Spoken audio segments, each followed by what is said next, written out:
Dr. Eric Kelly III and a host of phenomenal speakers from all around the globe for this 7-day virtual event that you don't want to miss. The mission of the Black Business Expo is to raise scholarship money from kids all the way from high school all the way from college. The Black Business Olympics is one of the largest Black business showcases in the world. It is an opportunity for businesses and companies to showcase their businesses globally. We are going to be giving away laptops up to $5,000 away to students.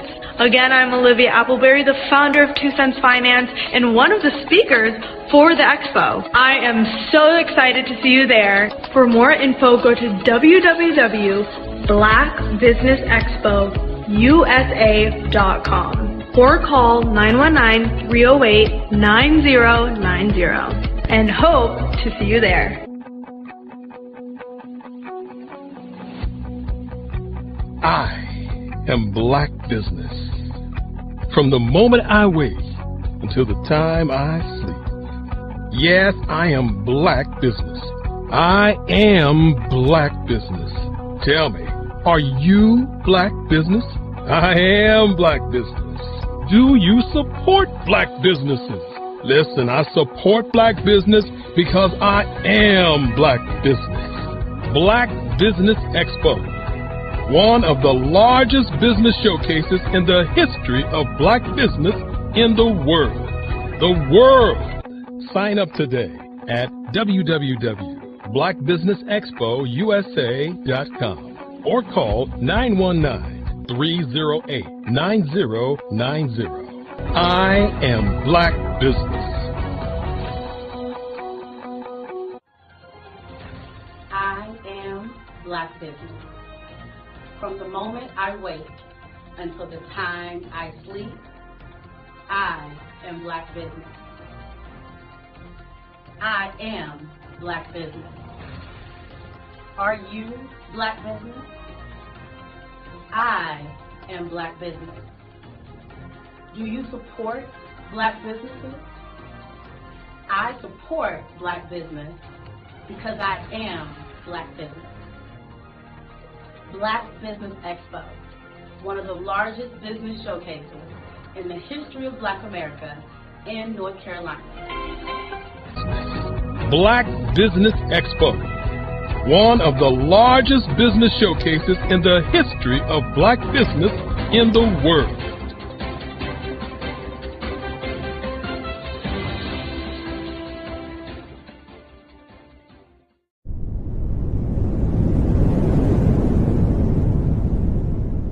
I'd like you to imagine with me, if you will, opening an app where you can collaborate with like-minded individuals from around the world, get inspiration and in-app tools to launch and grow your business, as well as share your knowledge and earn compensation, all in one app.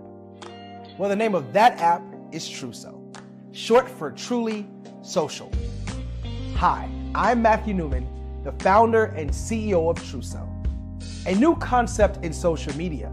Truso is designed from the ground up to be a platform that's both social and empowering for all its users. How exactly do we do that? I'm glad you asked. First, Truso brings the world together via video.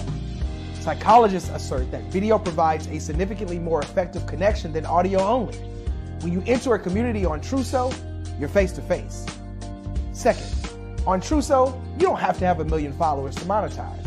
Our business model allows all hosts and moderators to monetize, no matter the size of your following, by 1, producing fee-based content, and 2, inviting others to join the platform as subscribers.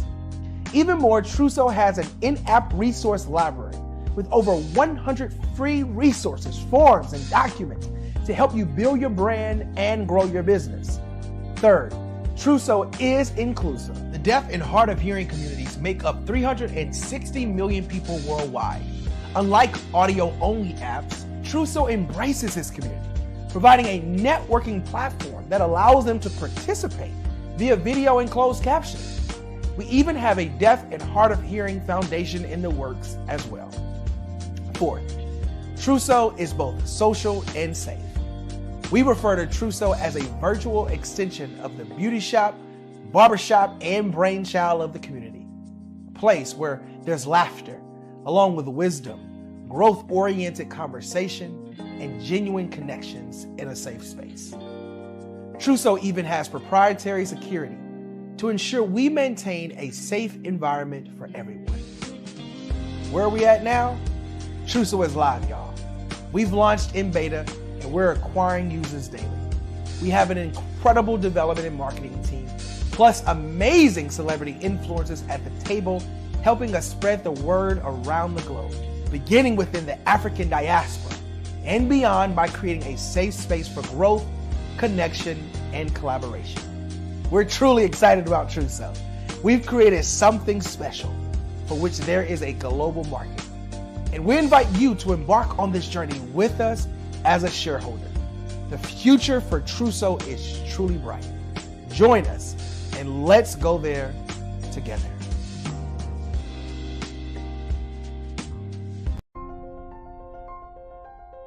What if you could build your own city? A place where every child can find nurturing people to help them achieve their full potential. A place where every adult can access job training support. Where health education is abundant. Where social justice ruled the land. A place without limitations. Welcome. You have arrived at STEM City USA. It is what every city should be. A safe and trusted community where you find people and resources to help you become everything you are and beyond. STEM City is unlike anything you have ever experienced. It is a digital twin of the world around you, only better. STEM City is about energy and soul renewal. It is more than a digital world. You can almost feel the power of live cultural events, music, and theater. STEM City promises a better future for children with caring mentors and hands-on activities with dedicated tutors to support our youth. STEM City is your passport to a healthy lifestyle with weekly events addressing our community's many issues. STEM City is your financial well-being with helpful information on wealth management, career advancement, job training, and so much more. STEM City is the community you deserve. It is the city where your dreams can come true. STEM City USA, a place in the sky that is accessible to all who reach for the stars.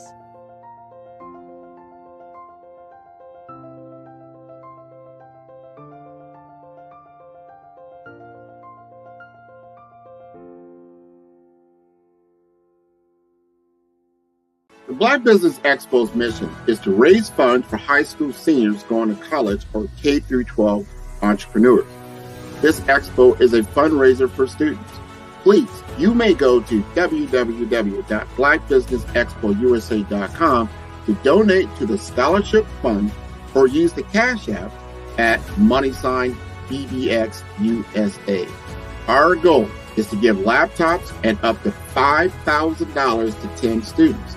Students can register online at www.blackbusinessexpousa.com. Every dollar counts. Please donate to the Black Business Expo USA Scholarship Fund. In the heart of America, there are dreams waiting to be realized. Dreams of owning a home, creating a haven for families, and building a future. Yet, there are 13 million mortgage-ready home buyers and nearly 20 million renter households who have the credit and income to qualify for a mortgage but remain left out of the home buying process. These potential home buyers are in urban and rural America, where dreams should flourish. The big banks, the giants of finance, have all exited the mortgage lending business, decreasing their lending footprints across America. They are no longer present and active in these communities. Instead of offering opportunities for home ownership, some of these banks have chosen a different path. They have decided to become mega landlords. They have chosen to invest billions of dollars in rental homes, leaving potential home buyers with fewer options and stuck in a cycle of renting without the chance to build equity and create a legacy for their families. Here is the shocking truth. A report issued by the Home Ownership Council of America revealed that if lenders were to step forward and serve this underserved market, they could conservatively increase their loan volume by $1.5 trillion. $1.5 trillion. This is $1 trillion business opportunity, ripe for the taking.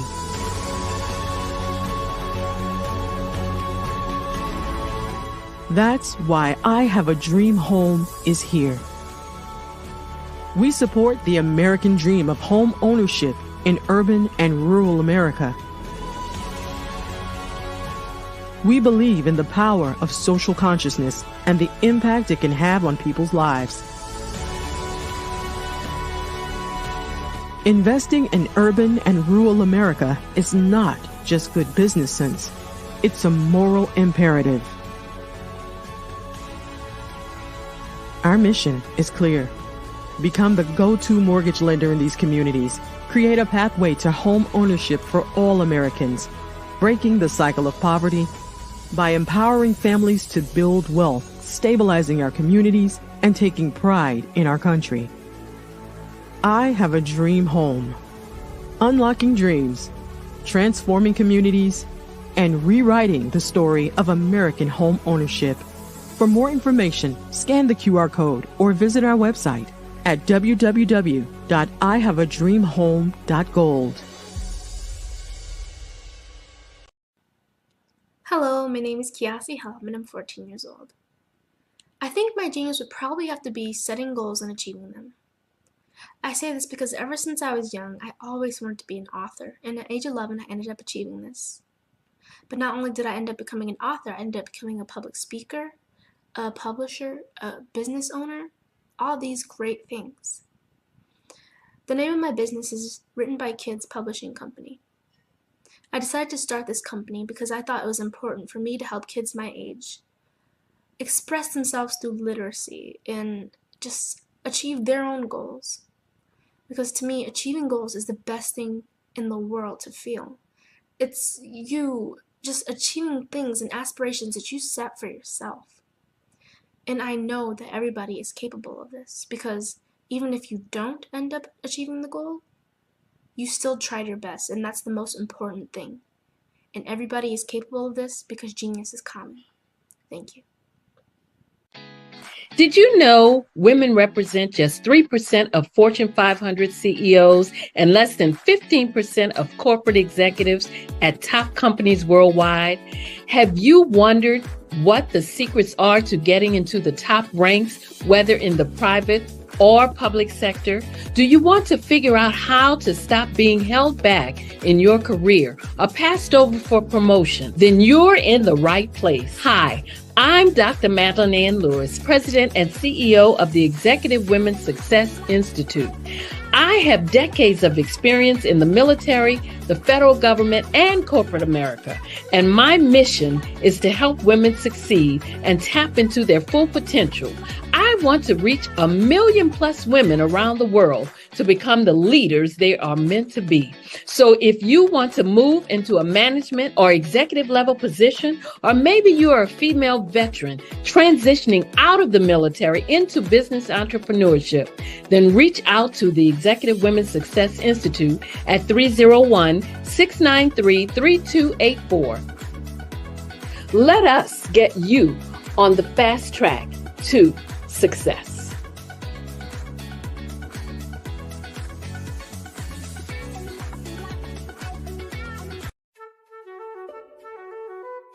This is Dr. Arnold T. Petsworth. He's the owner of Petsworth Vet World, a veterinary clinic in Hopton, Connecticut. His patients include dog, cat, frog, fish, Goldie, dog, and this alpaca. Due to doctor-patient confidentiality, we can't tell you their names. Business at Vet World was steady, and then quarantine hit. Neighbors brought new four-legged friends into their homes. Bunnies. Bunnies everywhere. Dr. Petsworth welcomed these new patients with open arms. The only problem? There were more appointments than he could manage. That's when Dr. Petsworth turned to his American Express business card, which offers spending potential that's built for his changing business needs. He decided to hire a new assistant, Julio, and with spending power built for business purchases, he used his card to furnish a new exam room. Together, Dr. Petsworth, Julio, and American Express Business made sure all the pets of Humpton got the love and care they deserve. And everyone was happy. Get the card built for business by American Express.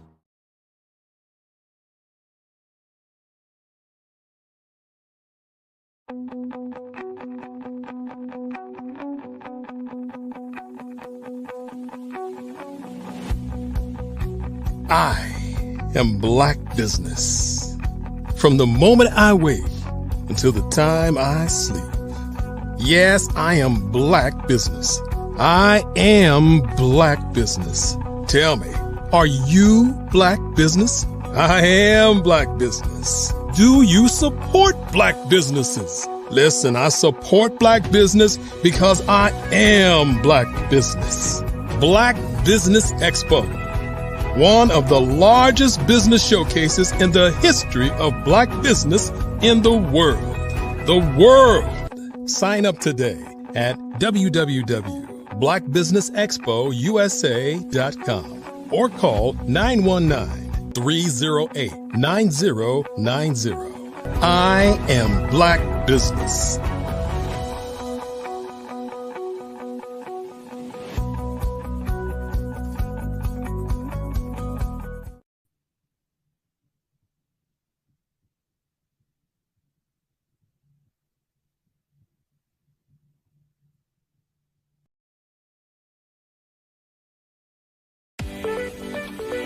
You are in the right place at the right time.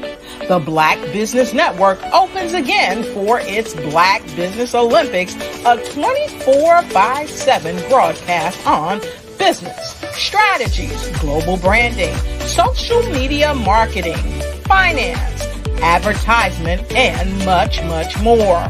Featuring the top, most powerful entrepreneurs and speakers and thought leaders from all around the world as they gather together for this phenomenal event. Join the Black Business Network streaming live into the metaverse, STEM City, USA, Black Multiverse, Pod TV, Roku, Hulu, iHeartRadio, Apple TV, YouTube, TikTok, Instagram, Google Podcasts, Facebook, LinkedIn, IBM TV, Spotify, and Twitch. Tune in today and be a part of this amazing movement. The Black Business Olympics welcomes you.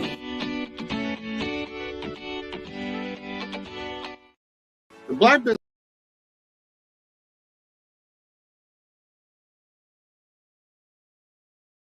The Black Business Expo's mission is to raise funds for high school seniors going to college or K through 12 entrepreneurs. This expo is a fundraiser for students. Please, you may go to www.blackbusinessexpousa.com to donate to the scholarship fund or use the Cash App at $BBXUSA. Our goal is to give laptops and up to $5,000 to 10 students. Students can register online at www.blackbusinessexpousa.com. Every dollar counts. Please donate to the Black Business Expo USA Scholarship Fund.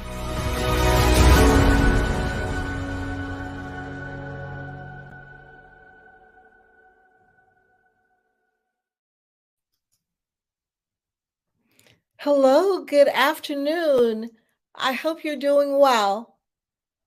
It is Tuesday the 22nd, right? Yes, Tuesday the 22nd.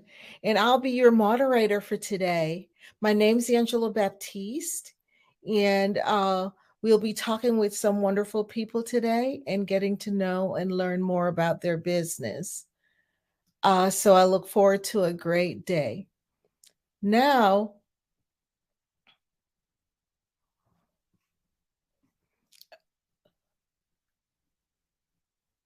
So, good afternoon again, business owners, entrepreneurs, thought leaders, and corporations.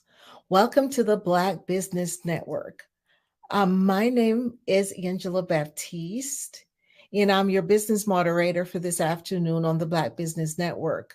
The Black Business Network is a 24-hour business network showcasing Black businesses, business owners, entrepreneurs, and thought leaders.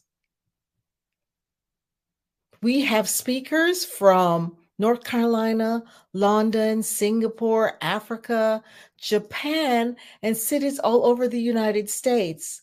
The Black Business Network is a global community sharing its business knowledge to empower, inspire, and educate businesses about business. Today, our first speaker for this afternoon is Philomena Moncure. Philomena is an outgoing business advisor who looks to help anyone whom she comes across. Philomena has managed people in large revenue projects at the tender age of 17. That's when she started. She's an entrepreneur's advocate for all things growth, branding, and simple solutions. So I introduce you to Philomena.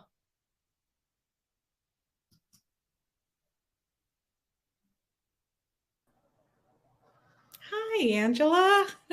Hi, Philomena. How are you doing? I'm doing well, and thank you for introducing me and just having me on this platform. I'm so excited to share. Such a pleasure to get to meet you. And always remember, genius is common, and I'll see you on the other side. Perfect. Thank you, Angela. Hi, everyone. I'm Philomena Moncure, as Angela introduced me. I'm here in Florida, Orlando, sunny Orlando, Florida. And I am just one of these folks who awesomely introduce different business owners to other people. I love networking. I love to just learn what are business owners facing. What is it that you're challenged with? But before I start sharing with you some different tips, some different things that you can use in your business starting today, who am I? And why do I have this leverage to share with you? Well, I'll tell you my backstory and why I'm so passionate in what I do. My parents are from Haiti. And as many people may know or may see in the news, it's an impoverished country, but it's full of love and full of just heartfelt giving. And so when my parents came, hard work, compassion, love, and everything for the humankind. So watching my parents be entrepreneurs in a foreign land with a foreign language, I watched every single day that they would wake up, they would go to work. They would not cry or have apologies for things not going exactly as they wanted, but they worked harder. They took every bump in the road as an example or as a lesson. So growing up, I saw how entrepreneurship, it's rewarding.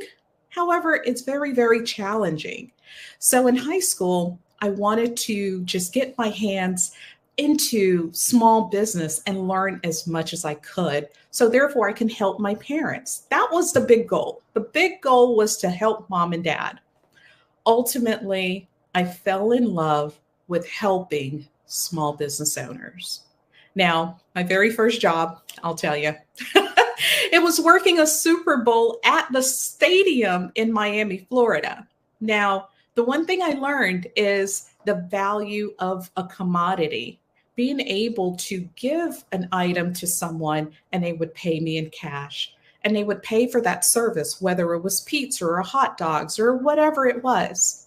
But it was an honest earning wage. I learned the fact that the stadium itself, because I was behind the scenes, they would buy something at low cost and they would monetize it with a larger dollar. So with that, I took that back to mom and dad. I said, okay. I sat them down. I said, let's buy things at low cost and let's mark up the price. I am 15, 16 years old, maybe telling my parents how to run their business. Fast forward, I go off to college. My goal was to become a lawyer at this point because that's what I thought I really wanted to do. No, I really, really, really wanted to help entrepreneurs. At this point, my siblings, they were starting their own businesses. And as they are going on their entrepreneurial journey, they asked me to help. They've seen what I've done with mom and dad's business. They saw how we were trading internationally, how we cut costs and grew profits. And so automatically, they're like, hey, little sis, help me. My older siblings are in a medical field. One was in the trucking industry. And a lot of it was based off of, hey, look at my business. How can you help me? So my passion, as you can hear, it's all about helping my family. But over the years, I found that as I meet people, I wanted to know, hey, what's your passion? What drives you? What is that thing that makes you think, hey, I can monetize this, be an entrepreneur, and set up a legacy for myself and for my family? And that is the thing, that is the shred that keeps me going, that makes me want to help entrepreneurs. Now, as an entrepreneur, I know you guys are facing a lot of roadblocks and a lot of challenges. A lot of times it's just knowing how to get started. Oftentimes it may be getting hold of vendors. A lot of times it's marketing. But all in all, as an entrepreneur, there are so many challenges that you're facing. Now, think of this question. How many times have you sat at your computer and you thought to yourself, is there a better way? Now, are you facing daily demands with running your business? Is there something that's always taking up a lot of your time? I want you to do this. Grab a piece of paper. I want you to write down 3 things that you do on a daily basis for your business. I'll give you some time to write those 3 things down. Now, I want you to add another 3 items, things that you know you cannot end the day without doing for your business. That makes a total of 6 items that you're doing for your business every single day. Now, are you wavering between a few different things that you're not putting on this list? Chances are you are. Chances are there's a few other things you would love to put on that list, but these are your top 6 things that you feel you have to do every single day. Now, what I want you to do with your top 6 items that you put on the list, right next to them, if you could, put how much time it takes for you to delegate for that task item. How long does it take for you to complete it? I'll give you a minute to do so. Now, some items may be 15 minutes, some may be an hour, some may be 30 minutes. But what I want you to do is just have an insight on how long it takes for you to do just 6 things in your business. Now, let's take a step back. What is your morning routine? What is your afternoon routine? Do you have a routine at all? And what does that look like? Some people say that there is a work and life balance. Some coaches will even say there's not really something called life and work balance.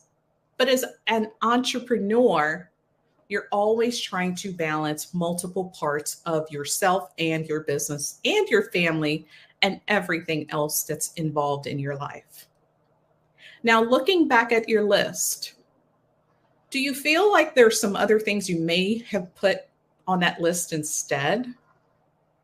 Are there a couple of things you feel that maybe it's not that important and you want to cross off? Feel free to.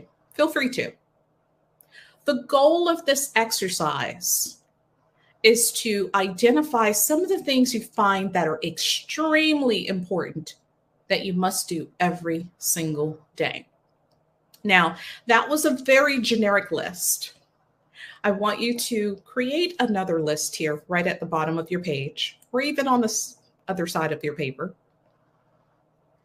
How are you marketing your business? What are you doing day in and day out to market you and your business? What does that look like? I'll give you a moment just to work through that. And as you're working through what you're doing on a daily basis to market your business, what are your top 3 non-negotiable things you must do every day or every week to market your business? Is it posting on social media? Is it posting new video content on YouTube or TikTok? Is it answering inquiries on social media? Because that is the thing too. Is it sending out a newsletter? Is it cold calling? What are those top 3 things you're doing currently that you feel are non-negotiable for you to market your business? Okay. Now I want you to take a moment and just write to the side of it, how long are each of those 3 tasks taking you? The reason I want for you guys to do this exercise with me, and perhaps if you want to watch this video again and go through the exercise, the reason being, there are some things we're doing because we're entrepreneurs and we want to do them. But are we using the most effective methods? Are we using the time allotted? Could you be spending your time doing something else that's beneficial? There's no right or wrong, but sometimes as entrepreneurs, we need to just think about, hey, maybe there's this one thing that could save me time, that could save me energy, that could maybe perhaps bring up my revenue. Because ultimately, that's what most entrepreneurs want, is a better revenue, more time with family, perhaps just streamlining things. And that's okay too. Now, I'm going to give you a couple of facts, and we're going to come back to your top 6 and your top 3. Did you know that 91% of small business owners are struggling with the economic impact in their current industry? 91%. 68% of business owners will pass on their higher costs to consumers by raising prices. There's nothing wrong with it. And currently, 67% are anticipating that there's going to be a recession. That's the word that everyone's buzzing all around the news. I don't personally watch news because it's quite depressing for me. However, as entrepreneurs, if you're on Twitter, if you're on any kind of channel, sometimes those numbers can be very, very alarming. And that's in the back of our minds. A lot of times we're not thinking about it firsthand, but when I look at these numbers, if a lot of entrepreneurs are fearing what's to come, what's making your business enjoyable now? How are you enjoying your business? What are you doing to make it different?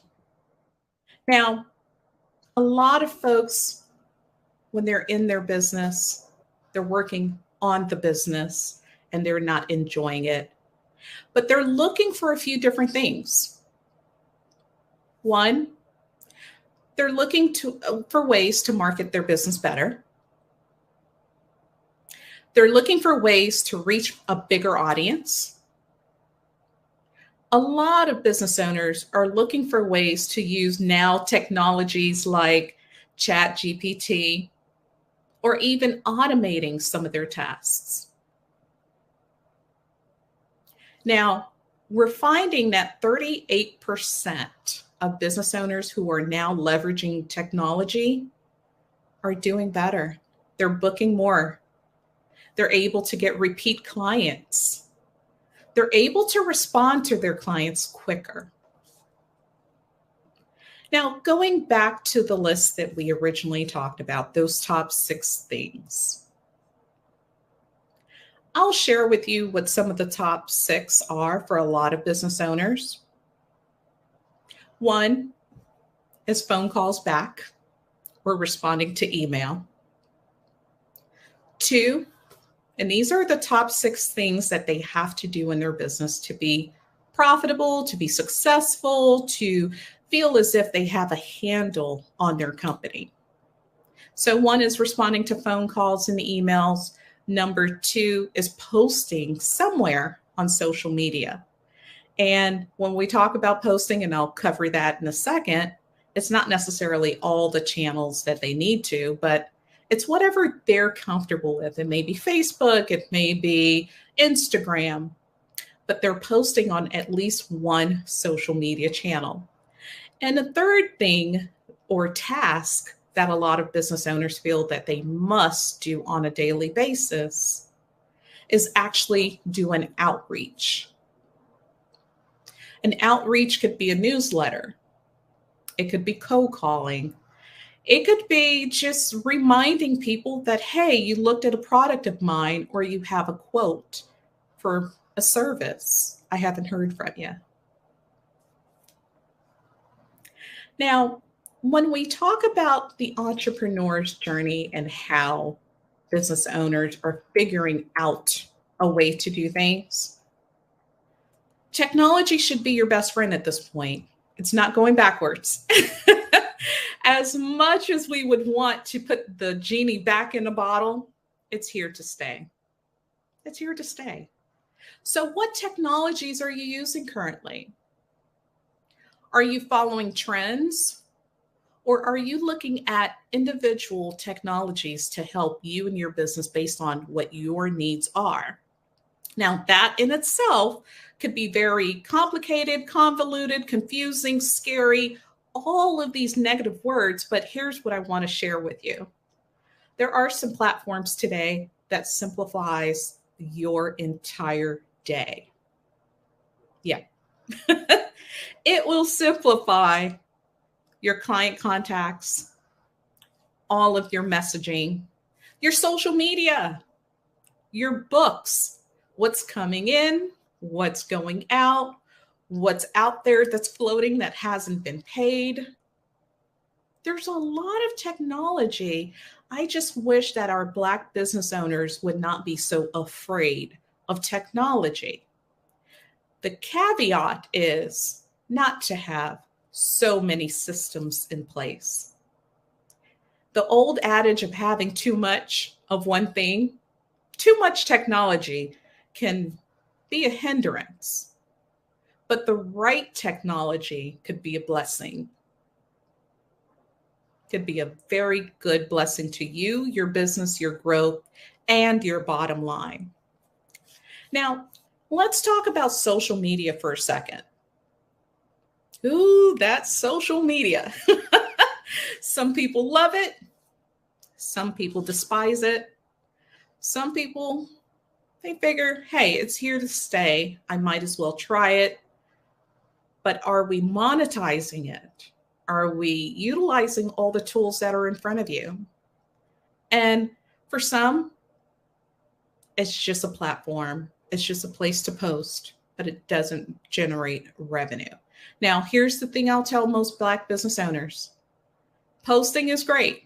Putting your information on social media is a start, but have your systems in place to where you're able to not just be a face on social media, but that you're a source of information for people to go back to.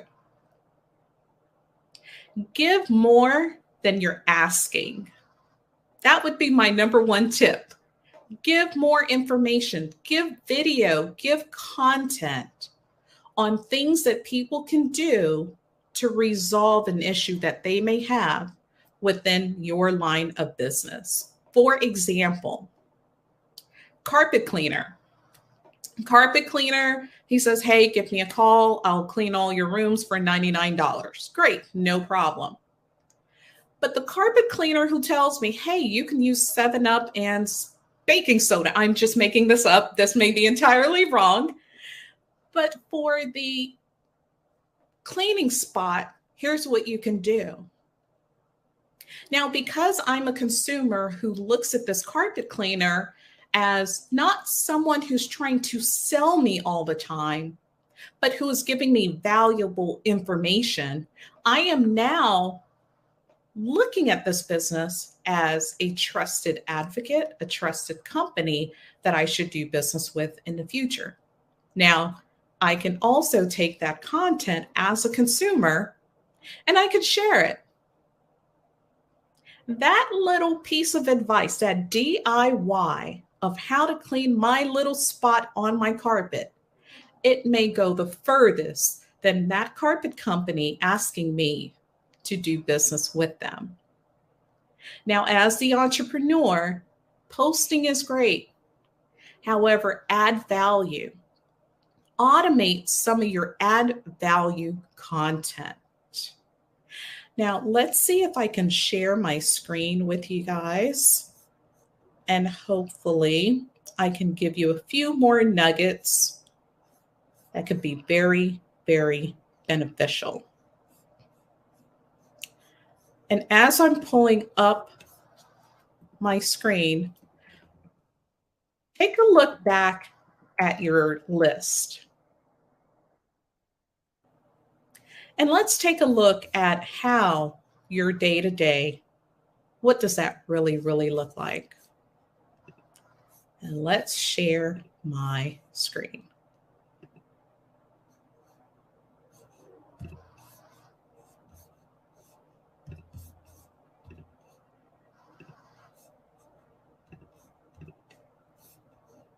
Perfect. I would love when we rewatch this to be able to see how you guys are sharing the top 6 things that you're doing in your business day to day. I would love to know more about that. All right. It may not let me share, and that's okay. So I will read to you just a couple of things. So as business owners are overwhelmed, the number one thing is knowing their top 6 things that are in their way. Now, a few more things that new startups, I'm going to talk to new startups here. Getting discovered online, managing their staff, customer communication, and jobs. Now, for new startups, being found online is very important. Think of looking at an aggregator. An aggregator can be something similar to Thrive or Yext. These are where you put your name, your phone number, your web address, and it pushes it out to the entire web for you. So those are things for the small business owner, the startup who wants to get their name out. Another platform I want you guys to consider is looking at how you can manage everything in one platform, which is Thrive. Thrive, as in Victor. And if you want to know more, you can definitely visit me at callphilomena.com, and where I show you a bit more about your reputation online, posting into different medias like your Facebook, your Twitter, Instagram, LinkedIn, all in one platform, guys. So it's not as if you're going to Facebook individually, Twitter individually, but you're posting one piece of content and it's going out to the web. The other things you're considering is, how are people able to book with you or purchase from you? Are you making that simple? And if you're not, then that's also taken up more time in your day. Are you looking at your calendar? Are you integrating your calendar with your website? So maybe someone has a question. They may have a simple question that differentiates with them pulling out their credit card to do business with you, or them just walking away and saying, not now. Putting a calendar on your website for maybe a 5 or 15-minute phone call makes a huge difference. Another thing I want you to consider is your call to action. Making sure that your website now feeds into your tool. What does that system look like? Are you making it easy for me to do business with you? Now, let me take a step back again. Your top 6 things that's on your list, your day-to-day tasks that you must do in order for you to feel as if it was a productive day. Are all of those 6 things intertwined into one system?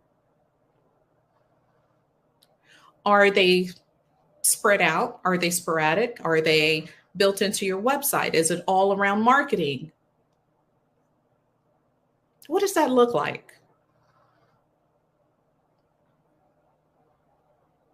And how does it make you guys feel that, hey, I can't do this every day. I need to manage better. That is that breaking point for entrepreneurs. Here are 3 things I want you to do.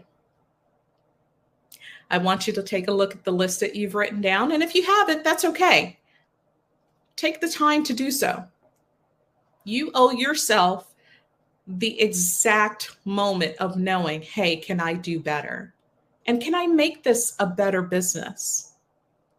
So here are 3 things I want you to do. Number 1 is take a look at your day. Take a look at your systems. How many systems are you paying for? How many things are you registered for? That's number 1. Number 2, I want you to look at how frequently you're utilizing some, not utilizing some. Maybe you haven't even logged into this one thing you're paying for. But take a look at the utilization. And then number 3, what value does that bring to my business? That's it. That's it. A lot of times as entrepreneurs, we're finding that we're signing up for things. Free trial, 30 days free, 14 days free. And there's a credit card attached sometimes there's not. But your inbox is flooded and flooded and flooded and flooded with lots of different systems, lots of different technologies. Some you haven't even touched. Why?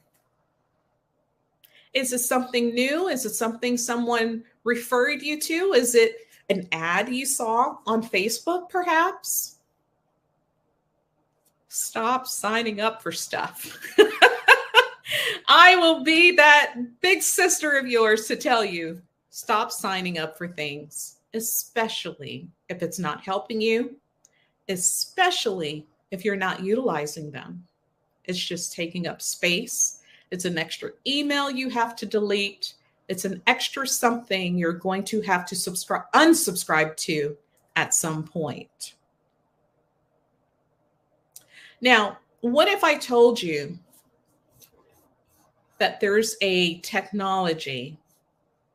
There's a few, quite frankly, there's a few technologies that will help you with your online listings, your website, your social media, your invoicing, your appointments, your communication with your clients, your document storage, your responses, getting reviews on Google, getting reviews on Facebook, marketing automation.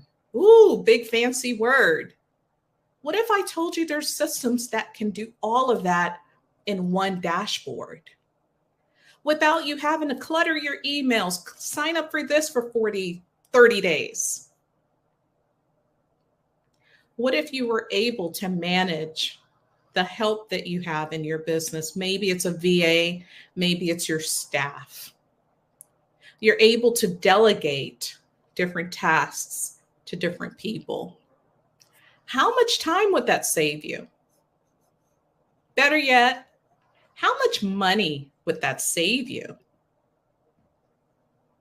Here's another question. How much money would it make you? So remember some of the top things as an entrepreneur.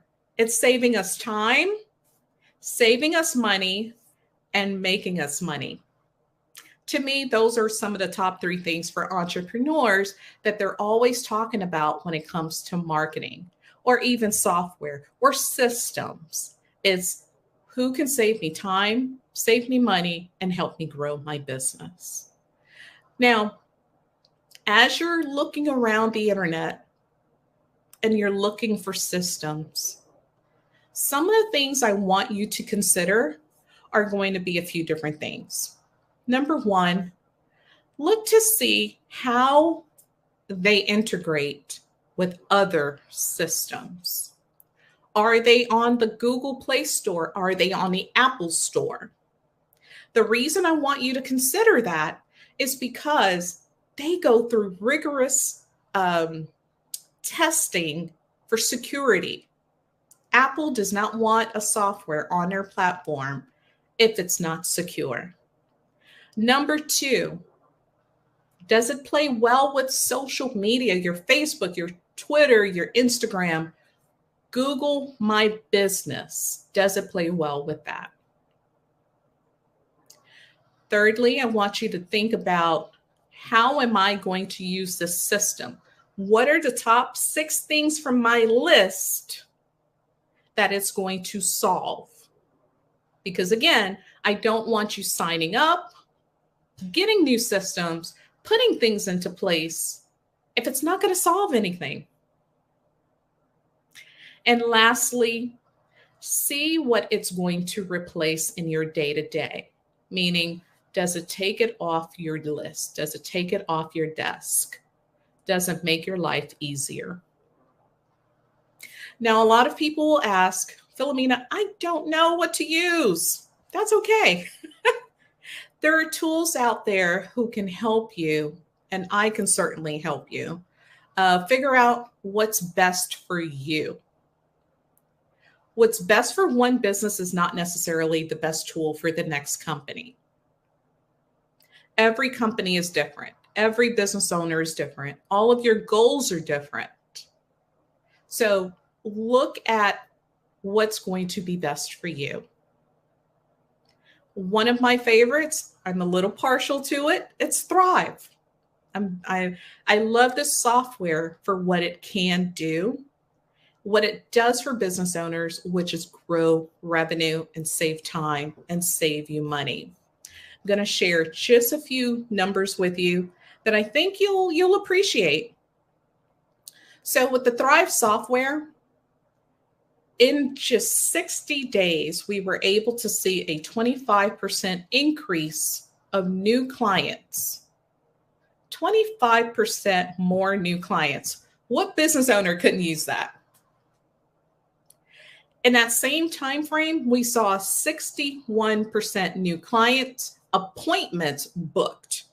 That means we were able to not just get their clicks from their website, their social media, but we're able to get 61% more booked appointments.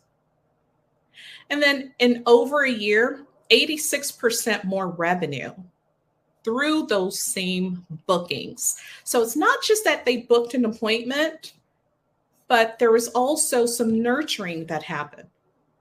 So we were able to keep in contact, automating, those contacts with those business owners and clients. So they were able to turn not just the not now, but into advocates and into eventual clients that were spending money with them. So just automating just a couple of tasks within the business, we're able to grow them by 80+%. Who wouldn't want that in their business? When it comes to your small business, I would challenge you to simplify your processes. I would challenge you to get systems in place. A system in place that automates, saves you time, grows your business, and helps you just take off a little bit of that stress. I am Philomena Mancour. You can reach me at phone number 407-733-7776. You can also reach me at my landing page, which is callphilomena.com. That's CALLPHILOMENA.com. I am so grateful for you watching this and having me participate in the Black Business Network. They're doing amazing, amazing things for our community. So just want to say thank you to everyone. And hopefully you've grabbed just a nugget or two and you're able to grow your business and get to those goals that you want. Good luck, and I hope to help you at some point.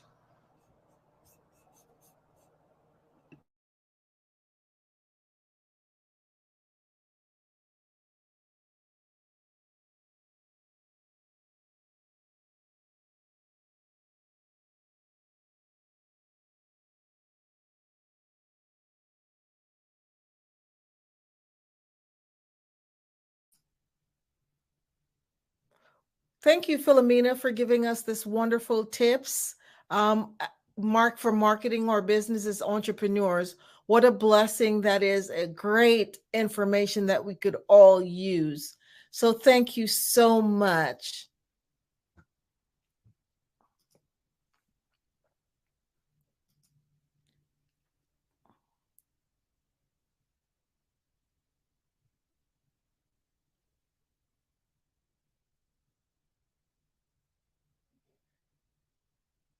Hey guys, my name is Caden. I'm the CEO of Caden Teaches, and my genius is teaching kids about financial literacy.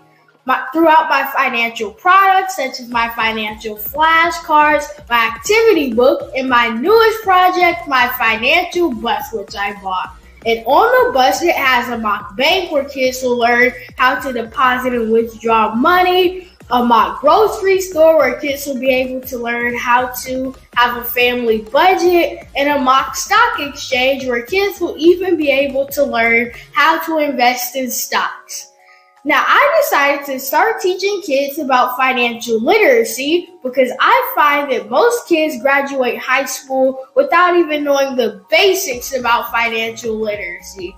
And I feel if I were to teach kids about financial literacy, that I would be able to help kids tap into their genius. And I actually learned about financial literacy to my dad because I would go to business meetings with him and I would always see that they were talking about financial literacy. And at that point, I didn't understand what financial literacy was. So I took it upon myself to learn about financial literacy and teach it to kids in a way that they can understand.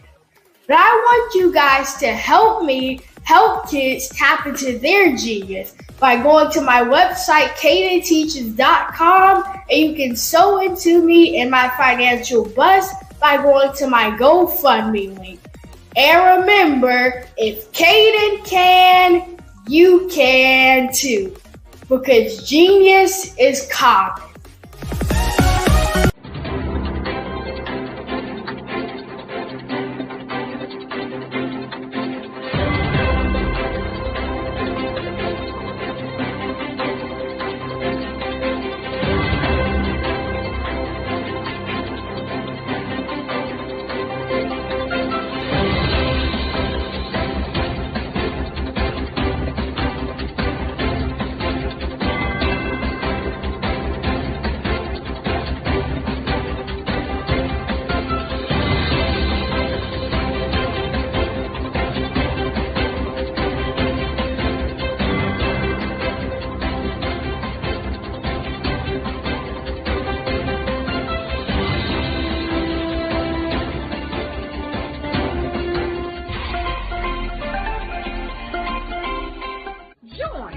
Dr. Eric Kelly III and a host of phenomenal speakers from all around the globe for this 7-day virtual event that you don't want to miss.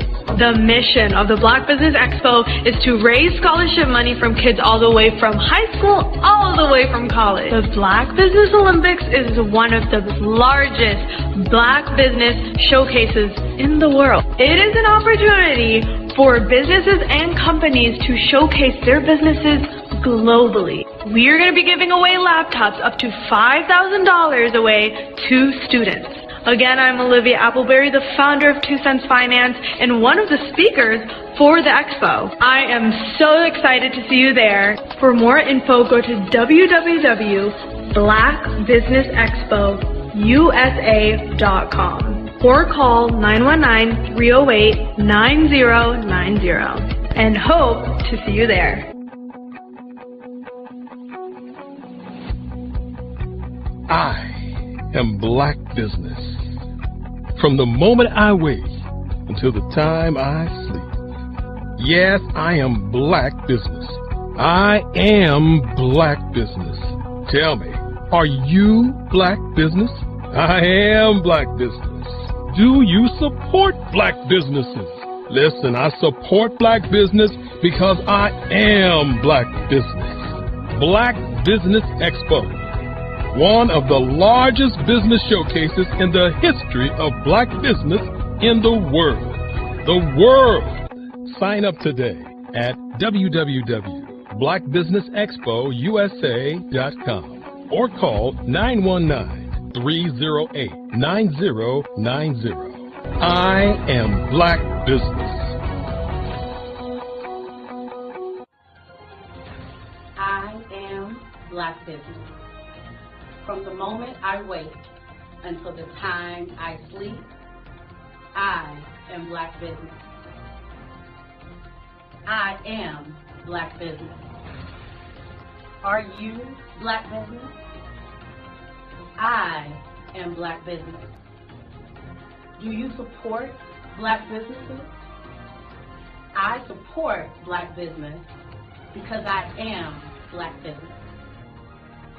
Black Business Expo, one of the largest business showcases in the history of Black America in North Carolina.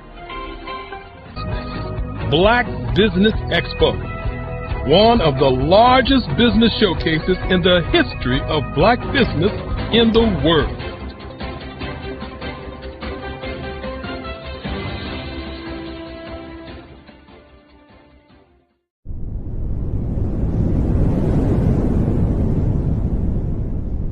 I'd like you to imagine with me, if you will, opening an app where you can collaborate with like-minded individuals from around the world, get inspiration and in-app tools to launch and grow your business, as well as share your knowledge and earn compensation, all in one app.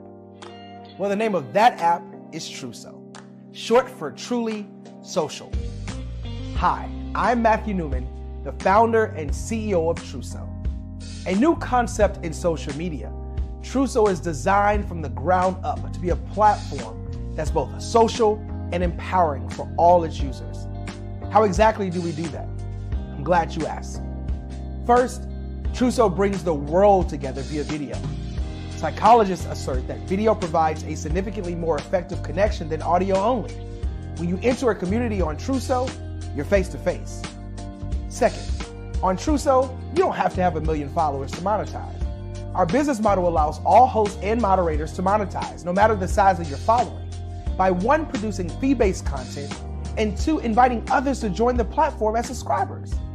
Even more, Truso has an in-app resource library with over 100 free resources, forms, and documents to help you build your brand and grow your business. Third, Truso is inclusive. The deaf and hard of hearing communities make up 360 million people worldwide. Unlike audio-only apps, Truso embraces this community, providing a networking platform that allows them to participate via video and closed captioning. We even have a deaf and hard of hearing foundation in the works as well. Fourth, Truso is both social and safe. We refer to Truso as a virtual extension of the beauty shop, barbershop and brainchild of the community. A place where there's laughter, along with wisdom, growth-oriented conversation, and genuine connections in a safe space. Trousseau even has proprietary security to ensure we maintain a safe environment for everyone. Where are we at now? Trousseau is live, y'all. We've launched in beta and we're acquiring users daily. We have an incredible development and marketing team, plus amazing celebrity influencers at the table, helping us spread the word around the globe, beginning within the African diaspora and beyond by creating a safe space for growth, connection, and collaboration. We're truly excited about Trousseau. We've created something special for which there is a global market. And we invite you to embark on this journey with us as a shareholder. The future for Trousseau is truly bright. Join us and let's go there together.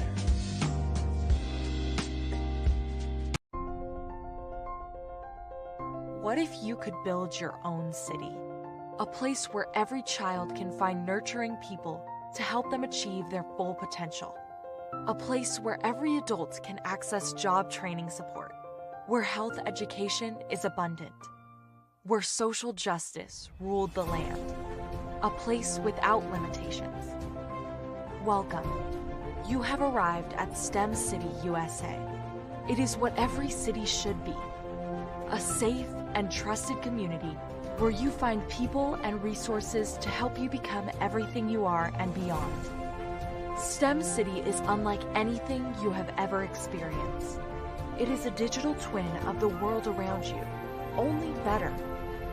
STEM City is about energy and soul renewal. It is more than a digital world. You can almost feel the power of live cultural events, music, and theater. STEM City promises a better future for children with caring mentors and hands-on activities with dedicated tutors to support our youth. STEM City is your passport to a healthy lifestyle with weekly events addressing our community's many issues. STEM City is your financial well-being with helpful information on wealth management, career advancement, job training, and so much more. STEM City is the community you deserve. It is the city where your dreams can come true. STEM City USA, a place in the sky that is accessible to all who reach for the stars.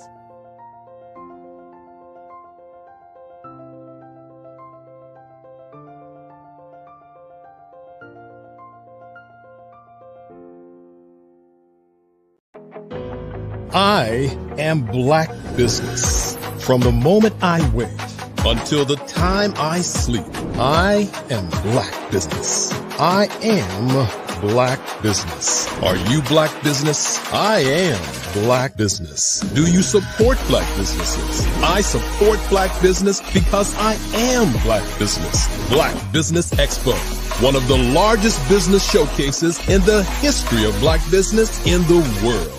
Sign up today at www.blackbusinessexpousa.com or call 919-308-9090. I am Black Business.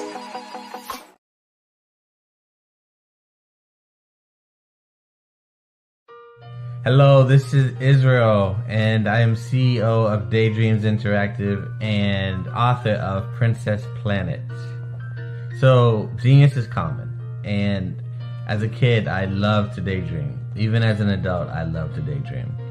And when my daughter became 6 and loved princess characters, but we just could not find the diversity that showed her, we created our own characters.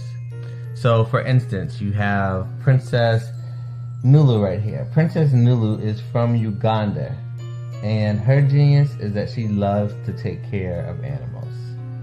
She can actually even listen and hear what they say. And then we have Princess Isabella right here. Princess Isabella, she's from Cuba, and her genius is biochemistry. One day she hopes to eliminate disease. Then we have Princess Nia right here. And Princess Nia is based off of my daughter, and she wants to be the greatest dancer alive. So that's her genius. So what's your genius? My genius is my imagination. Genius is common.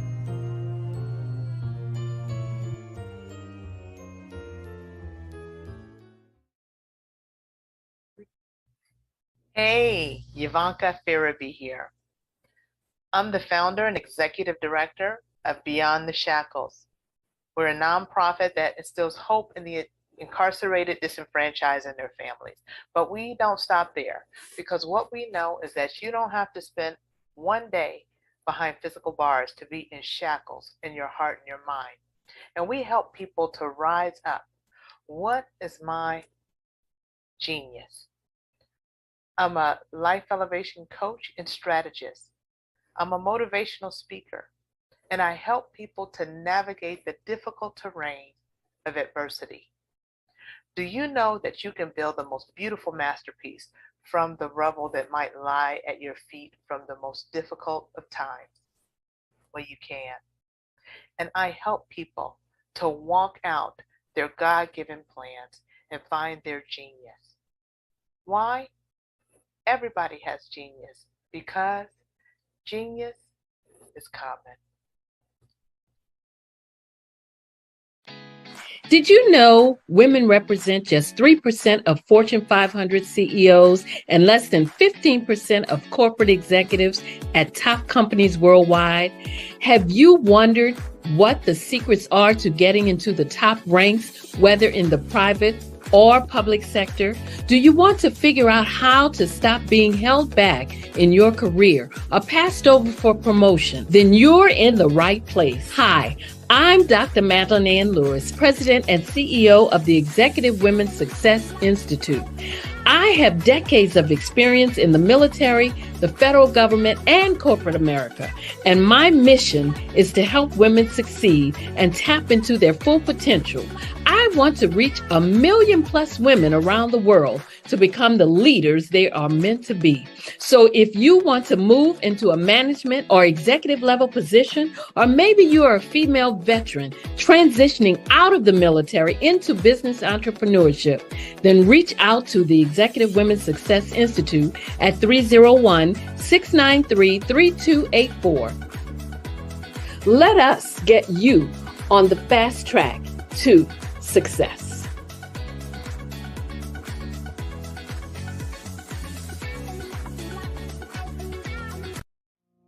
Did you know that approximately 333.34 million businesses exist today, according to a report from 2021? And you may be one of those businesses, or maybe you're not in the business market yet, but you're aspiring to be a business owner. Well, guess what? You're in the right place at the right time. Because let's face it, everything is about timing and opportunity. Hi, my name is Dr. Lotus Richey, and I'm the CEO and founder of the Lotus Richey Coaching and Consulting LLC, along with the Lotus Richey Ignite Show. 15 minutes of success with Dr. Lotus Richey, as well as books to boom your business and bring who you are. And today, I want to bring this amazing message to you about the Black Business Network and the Black Business Olympics. See, the Black Business Network and the Black Business Olympics is designed to help people just like you, that's right, that look like me, to take their business to the next level. Not just in your front yard or your backyard, but globally. The Black Business Network and Black Business Olympics is designed not to just help you survive, but to help you thrive. So join us today as we come together with businesses all around the world to support our students, our children, our young teens, our young entrepreneurs. What we do is we come together to help raise funds for students who are aspiring to be business entrepreneurs, who are aspiring and who are thriving in college. We endow them with a wonderful opportunity to gain scholarship of either a laptop or several thousands of dollars. And we invite you to help be a contributor to this amazing opportunity to help someone that looks just like you. So join us today at our website and let us connect with you and help you ignite and take flight in every area of your life on the Black Business Network and the Black Business Olympics. I'll see you on the other side.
Prepare for what's coming and dominate in economic winter. Stand strong and thrive by showcasing your great products and services globally through the Black Business Network and Black Business Olympics. The Black Business Network has showcased over 2,000 companies with over $7 billion in sales each year. Over 10 million attendees have viewed the rebroadcast each month. Through the Black Business Olympics, unique styles of business training and mentoring are turning students into business owners and entrepreneurial warriors who will dominate in any economy. Gain the ultimate advantage of the Black Business Olympics, 7 days of unbelievable topics and speakers speaking around the globe. Donate your time and experience to provide expertise and scholarships to students worldwide and change the world. Now, more than ever, new insights, tools, strategies, and capabilities are needed. This is your chance for a major presentation to the world. Fill out the form and join the more than 2,000 speakers who have presented to over 200 countries.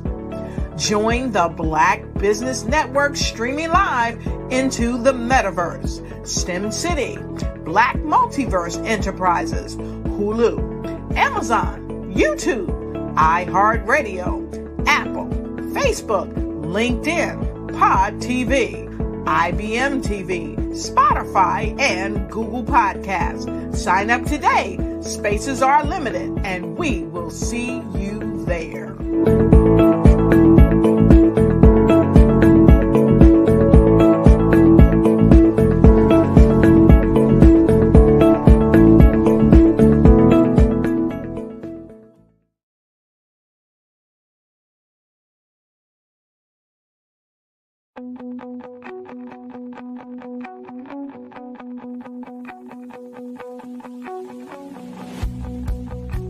I am Black Business.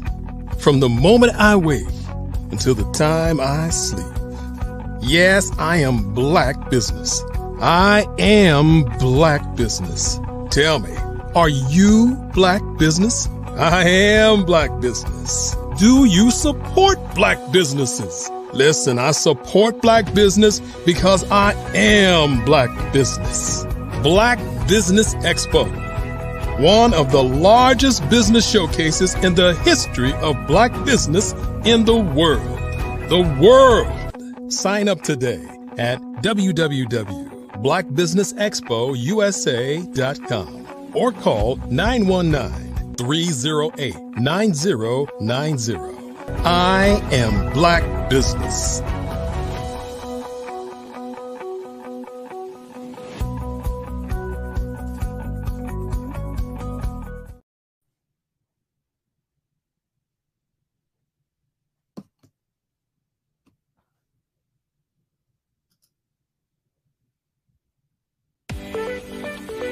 You are in the right place at the right time. The Black Business Network opens again for its Black Business Olympics, a 24/7 broadcast on business, strategies, global branding, social media marketing, finance, advertisement, and much, much more. Featuring the top, most powerful entrepreneurs and speakers and thought leaders from all around the world as they gather together for this phenomenal event.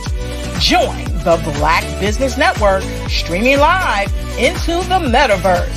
STEM City USA, Black Multiverse, Pod TV, Roku, Hulu, iHeartRadio, Apple TV, YouTube, TikTok, Instagram, Google Podcasts, Facebook, LinkedIn, IBM TV, Spotify, and Twitch. Tune in today and be a part of this amazing movement. The Black Business Olympics welcomes you.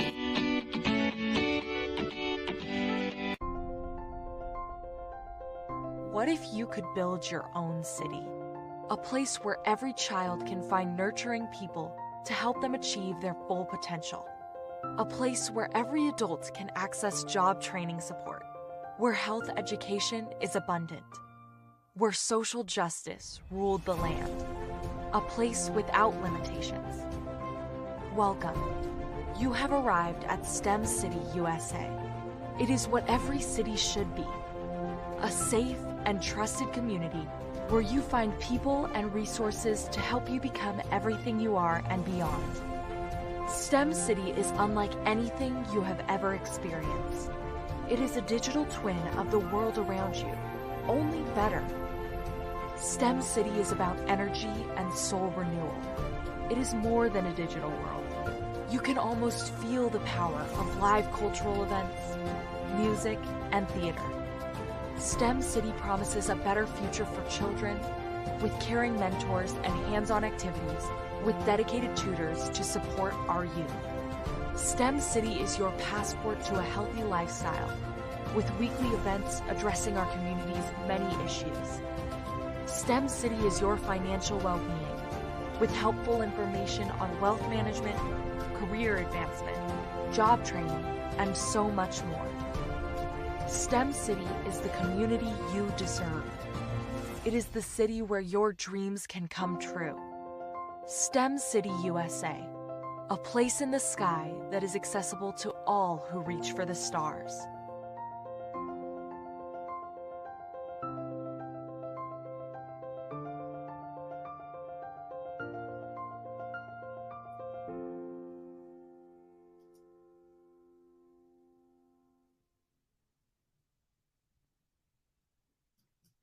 Good afternoon, business owners, entrepreneurs, thought leaders, and corporations. Welcome to the Black Business Network. My name is Angela Baptiste, and I'm your business moderator for this afternoon on the Black Business Network. The Black Business Network is a 24-hour business network showcasing Black businesses, business owners, entrepreneurs, and thought leaders worldwide. We have speakers from North Carolina, London, Singapore, Africa, Japan, and cities all over the United States. The Black Business Network is a global community sharing its business knowledge to empower, inspire, educate businesses about business. Today we have a keynote speaker, and his name's Lawrence Nichols, and I'd love to introduce him to you, and he will be talking with you and sharing with you, some important tips. So let's introduce you to Lawrence Nichols. He's passionate servant leader who was a military veteran, or is a military veteran, a church planter, a school founder, a serial entrepreneur, author and a mentor, a speaker, a trainer, and a coach. He and his wife, Tamara, have dedicated their lives to developing leaders who develop leaders in the U.S. and abroad. He has an innate ability to identify and activate leaders' strengths and gifts while helping to equip and empower them and their teams for greater impact. He leverages more than 3 decades of leadership and management experience in military, private, and faith-based arenas to help others cultivate and fully maximize their potential. I introduce to you Lawrence Nichols. Hi, Lawrence. How are you? Hi, Angela. How are you today? I am doing well. Such a pleasure to get to meet and talk with you. The same here. Awesome. So I have a few questions that I wanted to ask you, but before I do that, go ahead and share with the audience, some tidbits about yourself and what it is that you do. Thank you, Angela. And again, thanks for that introduction. The best way to describe what I do is, have you ever found yourself trying to get your team to do something that they didn't really want to do? Well, that's what I do. I help leaders and teams do the work that you find it's a lot of times difficult to get them to do. I'm with LTN Enterprises and Leaders Who Win, and that's our goal, that's our passion, that's our desire. Now, what I want to talk to you about today, what I'm going to talk to you about just for a little bit of time, is team alignment. Team alignment. And I'm going to give you an acrostic. It is ALIGN. I'm going to say that again. ALIGN. Align. It's just as simple as that. The first question that you have to ask when we're talking about team alignment, and it doesn't matter what organization you lead, it doesn't matter. It could be your family, it could be in the military, it could be in the corporate space, it could be in ministry, it could be in a hospital setting, it could be in education. It does not matter. If you cannot get your team aligned and moving towards the vision that you've set, then 9 times out of 10, you're going to fail. Matter of fact, I'm almost inclined to believe that that number is 10 times out of 10. Why do I say that? Team alignment is what causes your team to be empowered to the degree that they can achieve great things. Most organizations fail to get their teams properly aligned, and they end up with headaches and heartaches that often cause them not just a bunch of emotional distress, but it will cause them financial distress as well. So let's get started. The first question that you have to ask is why, or let me put it this way. Is your vision clear? Ask, that's your first A. That's the first letter in the acrostic. Is your vision clear? I didn't say, what's your why? I asked, is your why clear? You've got to ask that question because that's going to be the fire that fuels you to develop your team, to build your team. All too often, we are excited, especially as entrepreneurs and small business developers, about moving our vision forward, but we lose sight of our why. We lose clarity in our why. How does that happen? It happens because of what we know as creep. Things that creep in and cause you to miss or lose the focus of your why. The payroll that has to be done. The orders that have to be filled. All of those things that cause you to lose clarity on your why. So the first thing that you've got to do as a leader, as a visionary, is redefine, reclarify, ask again, why am I doing this? Why am I doing this? Taking the time every 3 months or so to ask that critical question, why am I doing this? Every 90 days, if you're not asking, why did I start this to begin with? You could very well find yourself at the end of 2 years, 3 years, 5 years, 10 years, absolutely hating what it was that you started. And what you started was good. What you started had the foundation to change the world. And yet, you lost your why. You lost clarity on your why. You got too busy doing all of the other things, and you stopped focusing on your why. So the first A in Align is ask the critical question. Do I have clarity on my why? Now, the second question, or the second letter in Align, is L. And this is really, really, really simple. Line up. Now, I want you to think for a minute about any basketball team that you've ever seen play. Maybe you're not a basketball player. Maybe you're a soccer player. Doesn't matter what the player or the game is, or the sport is. There's always a lineup. There's always a lineup. It's important that when you're building your team, you get the right lineup.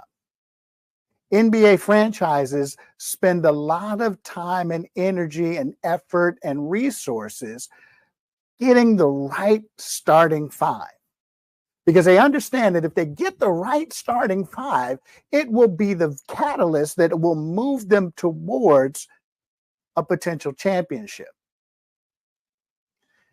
You have to have the same mindset. You've got to have the same mindset that is so focused on in acquiring the right lineup. See, when we talk about lineup, it's more than just finding the next talented individual. It's about what does the chemistry look like. Part of getting your team alignment right after you've asked, is my vision clear? Then being able to place people in your vision to see it come to pass. Just like these NBA franchises bring on players, and again, they've got a vision for what that team looks like, for what their end goal is. And of course, the end goal is bringing a championship back to their city's place of residence. They want to be able to do that. The questions now that they begin to ask are we looking for a franchise player? Or are we looking to build the team based on the elements that each person brings to the team? Which brings me to my next letter, and that's I. And that I is not about you, okay? I'm not saying the I is about you, but I am saying it is about the individual's gifts, talents, abilities. In other words, what's their superpower? What is their superpower that they bring to bringing the vision to bear? See, a lot of times we conduct strength assessments and behavioral assessments and all of the different assessments that we the right fit. But you've got to be able to bring all of those talents into alignment. Now, part of that is when we're creating the culture that we desire to see, no one's individual talent, gift, ability should stand alone in as much as it works together.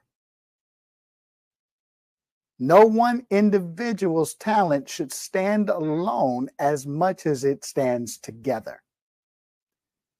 That is absolutely key when you bring about the ignition to that team. So what you're looking to do, that I is not necessarily about the individual, but how can I ignite the individual's authentic self? How am I able to ignite that individual in a way that all of the gears on that team are firing up and everybody can move forward, move the vehicle forward towards the championship win? So I've got to ask for that clarity of my vision. I've got to get the right lineup. I've got to make sure that the talent is there. But then the ignition is about how do all of the components, how do I ignite the fire in my team towards team concept, towards a team goal. See, we can have individuals on our team that are all about themselves, and then we're wondering why we're frustrated and we're not seeing the results we want to see in our businesses. We're not seeing the results that we want to see in our organizations. We're not seeing the results that we want to see. In fact, we're frustrated because we haven't unlocked the power of igniting the individual's authenticity for the purposes of working together collectively. The next letter is a G. It's a G. Growth. Asking for clarity, getting the right lineup, igniting that authentic individual for the purposes of bringing the team together. But the question that you've got to ask here, and hear me when I say this, the question that you have to ask here is does the person that is on your team possess the capability and the ability to grow with you? Do they possess the capability and the ability to grow with you? That's a powerful question. Because oftentimes when we're putting our teams together, oftentimes, especially when we're starting out, based on familiar relationships. We're putting those teams together because they feel good, but not necessarily because they are good. I'll say that again. We put our teams together because the relationship feels good, but not necessarily because it is good. We waste time on moving our organizations forward because we're oftentimes unwilling to have the crucial conversations that are necessary to bring about growth in the individual. Now, I know you're saying, well, they're a family member. Yeah, well, family can be tough to work with. Do they possess the capability and ability to grow with you? Well, we're childhood friends. We go way back. Again, do they possess the capability and the ability to grow with you? It's not personal. If you have a vision to change the world, if your vision is designed to impact globally,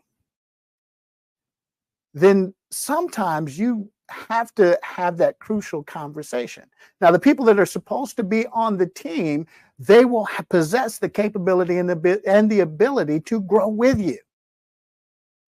They're going to be vested in growing themselves, in developing their capability, developing their skills, developing the things that will take them higher, that will elevate their game. And ultimately, because they are elevating their game, they're elevating the game across the board for everyone. Unfortunately, some people that are a part of your team, they've hit their ceiling. They've hit their ceiling.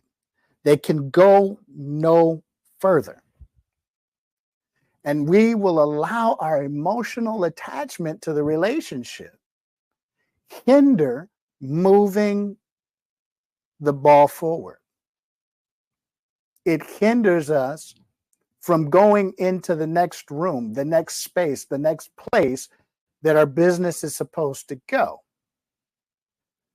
Those in business have heard the story of the McDonald brothers and their limited vision, their unwillingness to move beyond the comfort zone of what they knew caused them to miss a global opportunity. Ray Kroc seized that opportunity and literally grew beyond the capacity of the McDonald's brothers. If you're looking to take your organization from just helping a few to helping the ones that you have been called and created to help, then you may have to ask the question, do the team members that I have on my team right now possess the capability and ability to grow with me? Now, my final letter in alignment or in align is new. So we've asked for clarity on our vision. We've got that clarity. I've got it. I'm clear on my vision again. And I've built the dream team. I've got the lineup that I need. And I've ignited that authentic talent, gift, ability to operate together. And I know that the person on my team or the people that are on my team have the ability and capability to grow. But here's the critical question. The critical question. Am I willing to release them when it's time? Am I willing to release them when it's time? I've put all of this effort into growth and development in this individual. I've put all of this time in trying to get them on board. I've put all of this time. But the critical question is, am I willing to go in a new direction when it's time? Part of the roadblock to success in any organization is the fact that we like all of our toys in our sandbox at our zip code. We want all of our toys in our box in our zip code. In other words, we're not willing to share. We don't want to share. And so we will create narratives that induce limiters in our organization.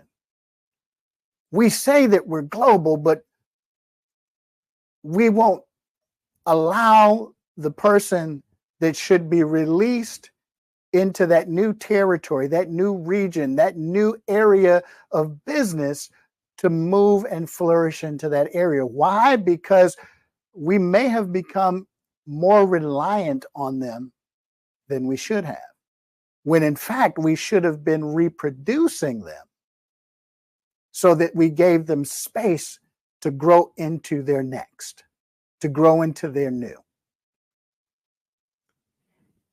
We've got to be able to ask, what is next after we've developed or after we've assembled our team? Too often, and I've seen it more times than not, we put so much restriction on an individual that we frustrate their greatness. We frustrate their genius. In the Black Business Network, Dr. Kelly talks about and embraces and embodies the fact that genius is common. But you as a leader can frustrate genius if you give genius no place to go.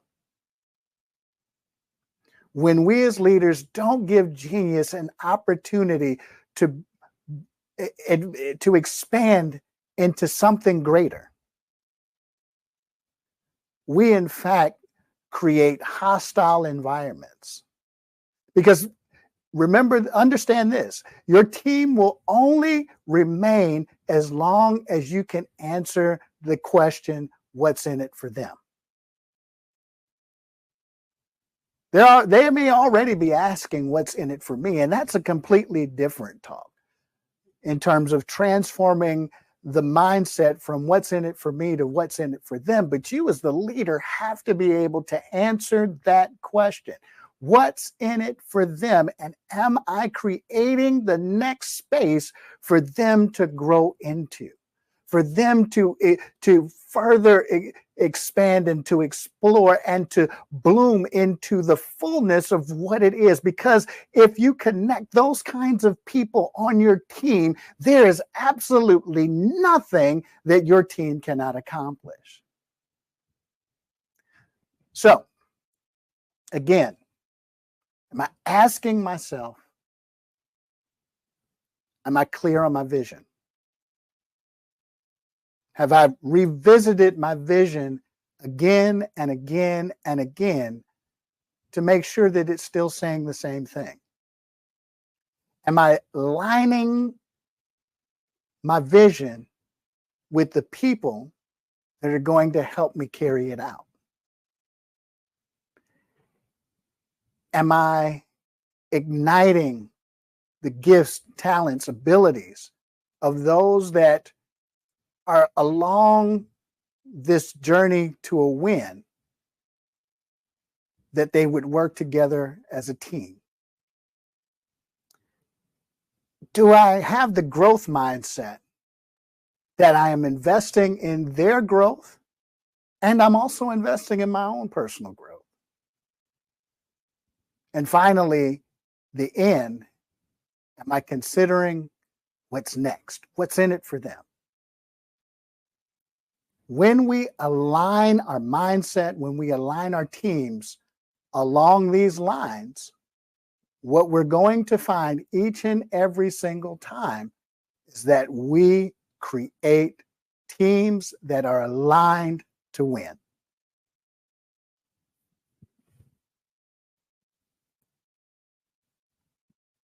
Oh, Angela, I think you're still on mute.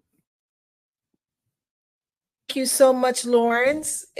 How powerful that was, being able to be in alignment, right?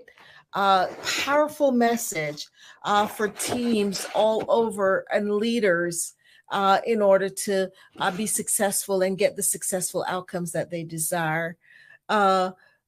I just wanted to find out from you, what led you to your interest in helping organizations grow and develop their people? That's a great question. Over the years, I have always found myself in places or positions that I could quickly identify where the issues existed in the organization. Mm-hmm. But all too often, no one was willing to address those issues. In fact, what I found happening more often than not, people would ignore those issues. And so there was a little bit of internal frustration because a lot of times the unwillingness to address those issues would often create more work for me. Mm-hmm. So as a result of that, I got to the place where I said, you know what? People won't ask for the help either because they don't know they need it or because the service isn't there. And so that's kind of what got me started. It's just my personal frustration with seeing gaps in bringing people into a place that could open up those doors of understanding and doors to expand and move people beyond where they were. Awesome. Thank you for sharing that. Now, we'd love for you to share your connections, your contact information.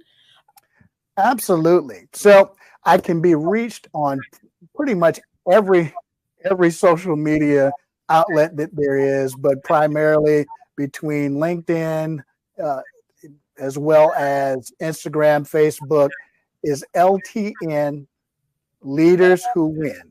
LTN Leaders Who Win. And you can find us in any one of those social media spaces. You can also reach out to me at 757-741-8044. Or you can reach me at admin@ltnenterprisesllc.com. So any of those spaces. Thank you so much, Lawrence. It's been a wonderful opportunity to get to meet you and definitely learned a lot. So thank you. And always remember, genius is common, and I'll see you on the other side. Thanks, Angela.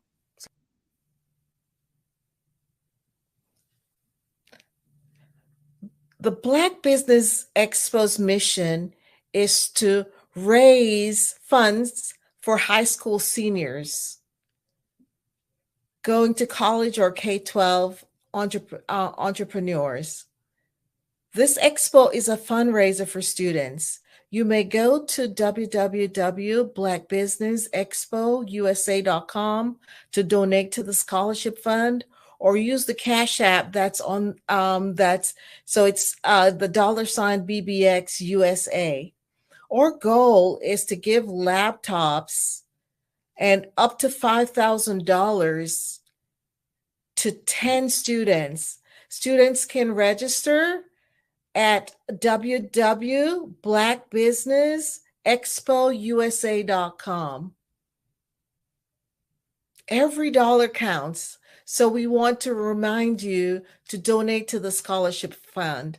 We want to thank our Black Business Expo USA sponsors for this month, August 2023. North Carolina 100, Moody Capital Partners, Suede Soul, Lotus Ritchie Coaching and Training, Carolina Virginia Minority Supplier Development Council, Step Management, BHS and Associates, Margin McLean Foundation, Genus is Common, Earth Essentials, Mullane Shawnee Global, Executive Women's Success Institute, The Quality Coaching Company, Superwoman Business Services, Creative Force Studios, Lee Entertainment, Artistic App Design, and of course, the Black Business Expo USA. Genus is Common, and I'll see you on the other side.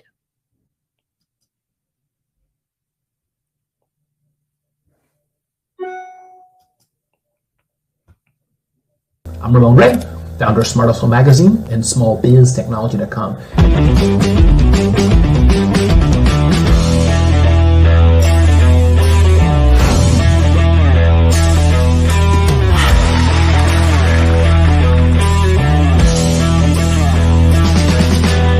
You're here today to celebrate small business success. Stand up on your feet.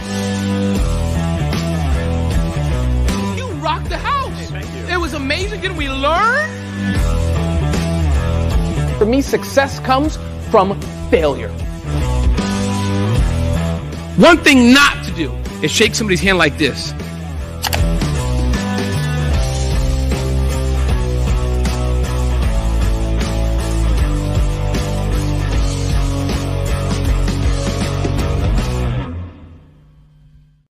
I'd like you to imagine with me, if you will, opening an app where you can collaborate with like-minded individuals from around the world, get inspiration and in-app tools to launch and grow your business, as well as share your knowledge and earn compensation, all in one app.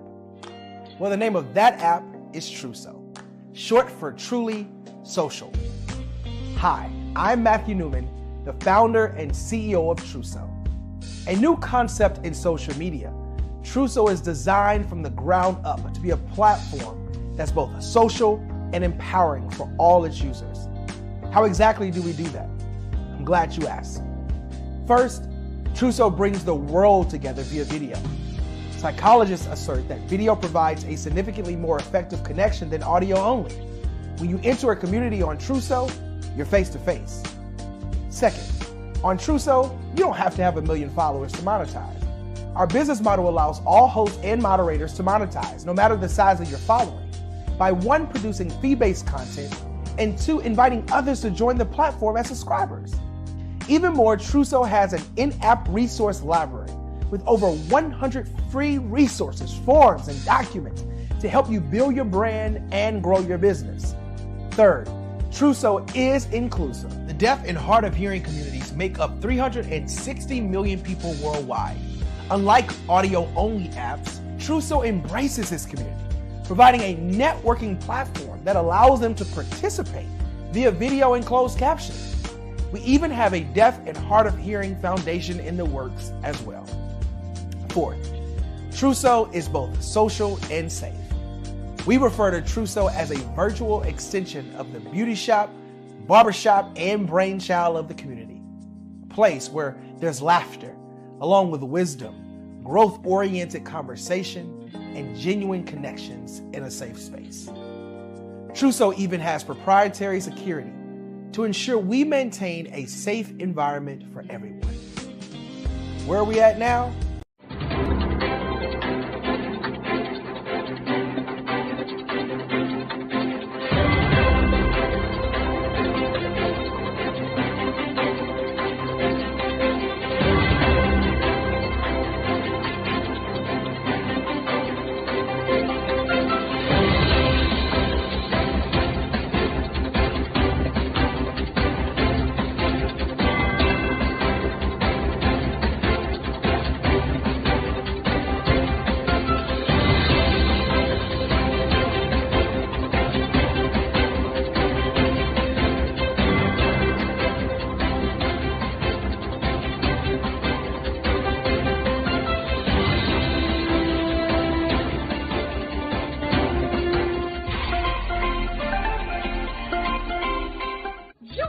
Dr. Eric Kelly III and a host of phenomenal speakers from all around the globe for this 7-day virtual event that you don't want to miss. The mission of the Black Business Expo is to raise scholarship money from kids all the way from high school, all the way from college. The Black Business Olympics is one of the largest Black business showcases in the world. It is an opportunity for businesses and companies to showcase their businesses globally. We are going to be giving away laptops up to $5,000 away to students. Again, I'm Olivia Appleberry, the founder of 2 Cents Finance and one of the speakers for the expo. I am so excited to see you there. For more info, go to www.blackbusinessexpousa.com or call 919-308-9090 and hope to see you there. I am Black Business. From the moment I wake until the time I sleep. Yes, I am Black Business. I am Black Business. Tell me, are you Black Business? I am Black Business. Do you support Black businesses? Listen, I support Black business because I am Black Business. Black Business Expo, one of the largest business showcases in the history of Black business in the world. The world! Sign up today at www.blackbusinessexpousa.com or call 919-308-9090. I am Black Business. I am Black Business. From the moment I wake until the time I sleep, I am Black Business. I am Black Business. Are you Black Business? I am Black Business. Do you support Black businesses? I support Black business because I am Black Business. Black Business Expo, one of the largest business showcases in the history of Black America in North Carolina. Black Business Expo, one of the largest business showcases in the history of Black business in the world.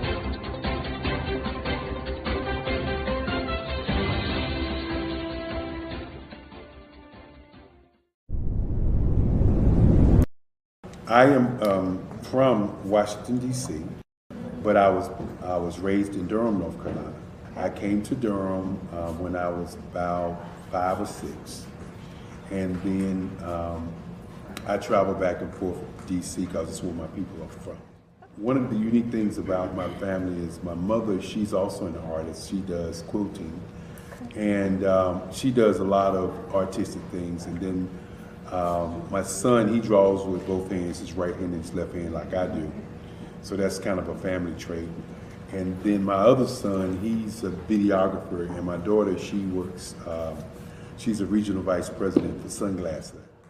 When you start out drawing and sketching, you want to continue to explore, you know, each avenue. I do pastels, I do pen and ink, I do painting, I do acrylics. I haven't done oils yet. But I try to do all facets of art. What I say to a lot of times to people is, you know, you can't put yourself in a box when you're an artist. You have to explore. And over the course of my life, I've tried to explore different mediums. I also do sculpture as well.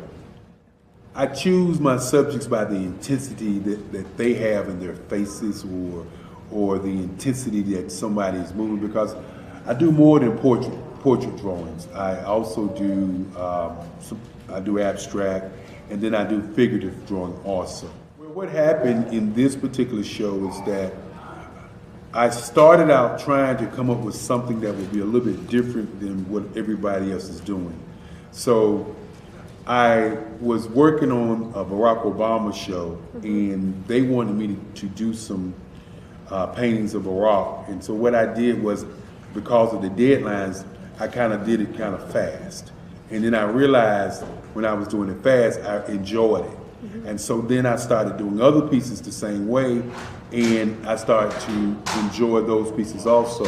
And so I came up with this particular style, and it's a style of lines and colors. And what's interesting is that when I was in college, I did a show called Lines, Colors, and I talked about the boldness of the blacks, the hotness of the whites, and this is how this has come about, later on in my life. And the colors comes from a lot of the entertainers that I work with, where they wear different colors. They don't wear, your plain reds or your whites. They wear different colors, and so that's also another piece of what's giving me the colors.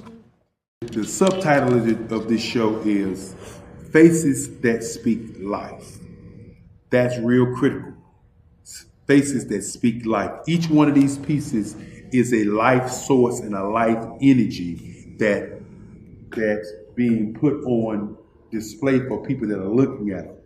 I always say in terms of my art, it's not important that I draw them. It's important what you get out of what I draw. I don't try to just draw it because you like it. People wanted me to do prints. I didn't do prints.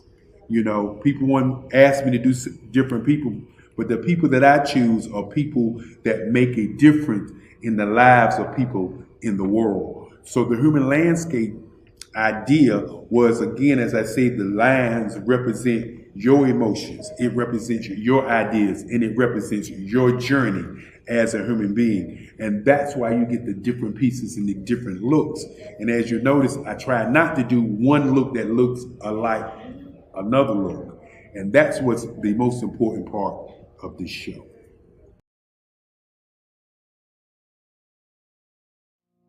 Did you know that approximately 333.34 million businesses exist today, according to a report from 2021? And you may be one of those businesses, or maybe you're not in the business market yet, but you're aspiring to be a business owner.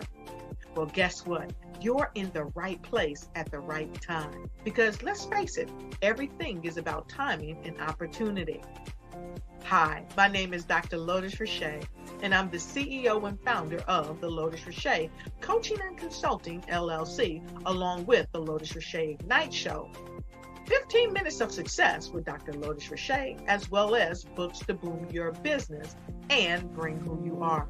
And today, I want to bring this amazing message to you about the Black Business Network and the Black Business Olympics. See, the Black Business Network and the Black Business Olympics is designed to help people just like you, that's right, that look like me, to take their business to the next level. Not just in your front yard or your backyard, but globally. The Black Business Network and Black Business Olympics is designed not to just help you survive, but to help you thrive. So join us today as we come together with businesses all around the world to support our students, our children, our young teens, our young entrepreneurs. What we do is we come together to help raise funds for students who are aspiring to be business entrepreneurs, who are aspiring and who are thriving in college.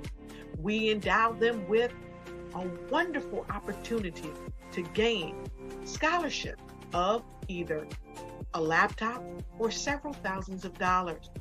And we invite you to help be a contributor to this amazing opportunity to help someone that looks just like you. So join us today at our website and let us connect with you and help you ignite and take flight in every area of your life on the Black Business Network and the Black Business Olympics. I'll see you on the other side.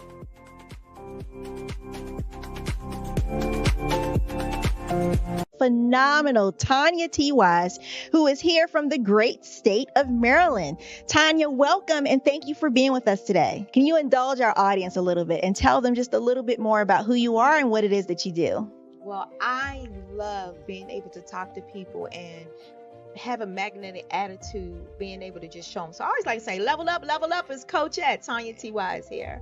So can you tell our audience, just give them a teaser about what your presentation will be about? So my philosophy is that we should all be living our dream life.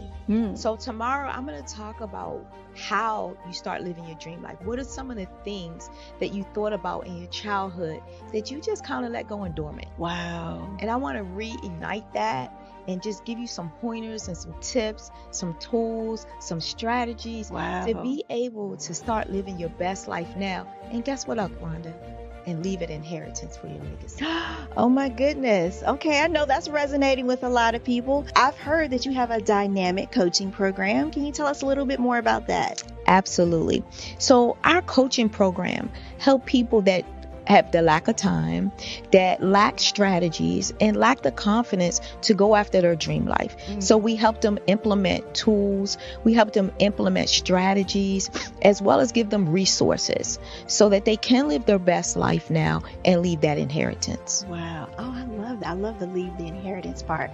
Listen, you are dropping some major nuggets, and I know a lot of what you're saying is resonating with a lot of people, but I think we're all curious. How did you even make this transition into the speaking and coaching arena? What's the story behind this? So I started out in finance, and I realized that a lot of people don't necessarily go after their dream life because of the lack of finances or the education behind finances.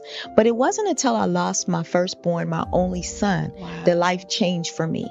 And where I was going after it all, living the corporate life, hit my 6-figure income and living in my dream house with my dream man, driving my dream car. I nearly lost it all when I lost my son. And so I realized it only takes one financial catastrophe that can change your entire life. That's what made me start All New Beginnings. Because no matter what's going on in life, there's a new beginning. And because of that, we develop a program called Wise Minded. My little slogan is, don't just dream it, let's live it. If they want to connect with you or work with you, what is the best ways for them to be able to do that? Well, for my social media guru, you can connect with me on every single social media platform as Tanya T. Wise.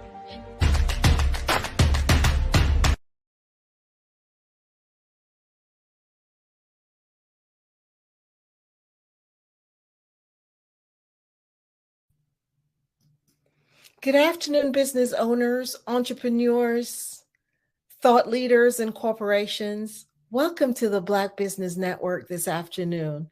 My name is Angela Baptiste, and I'm your moderator on the Black Business Network today. The Black Business Network is a 24-hour business network showcasing Black businesses, business owners, entrepreneurs, and thought leaders worldwide. We have speakers from North Carolina, London, Singapore, Africa, Japan, and cities all over the U.S. The Black Business Network is a global community sharing its business knowledge to empower, inspire, and educate businesses about business. Today we have our keynote speaker, Chanel Dickerson, who will be talking to us today. So I'd like to introduce you to Chanel. Chanel Dickerson, she's the CEO and founder of Chief Chanel Dickerson LLC, a company focused on empowerment and personal growth. With a successful career as an assistant chief of police for the Metropolitan Police Department in Washington, D.C., Chanel is a respected figure in her field. Understanding the power of the mind, she designs programs and platforms that channel women to shift their mindsets and perspectives. She firmly believes that with the right tools, every woman can achieve success in all aspects of their lives. Having grown up in a marginalized community and overcoming multifaceted trauma, Chanel draws on her personal experiences to create a company where girls and women can thrive. She's a trailblazer in her own right and has developed strategies and programs that has propelled her law enforcement career. surpassing the obstacles faced by women in a male-dominated organizations. So I introduce you to Chanel Dickerson.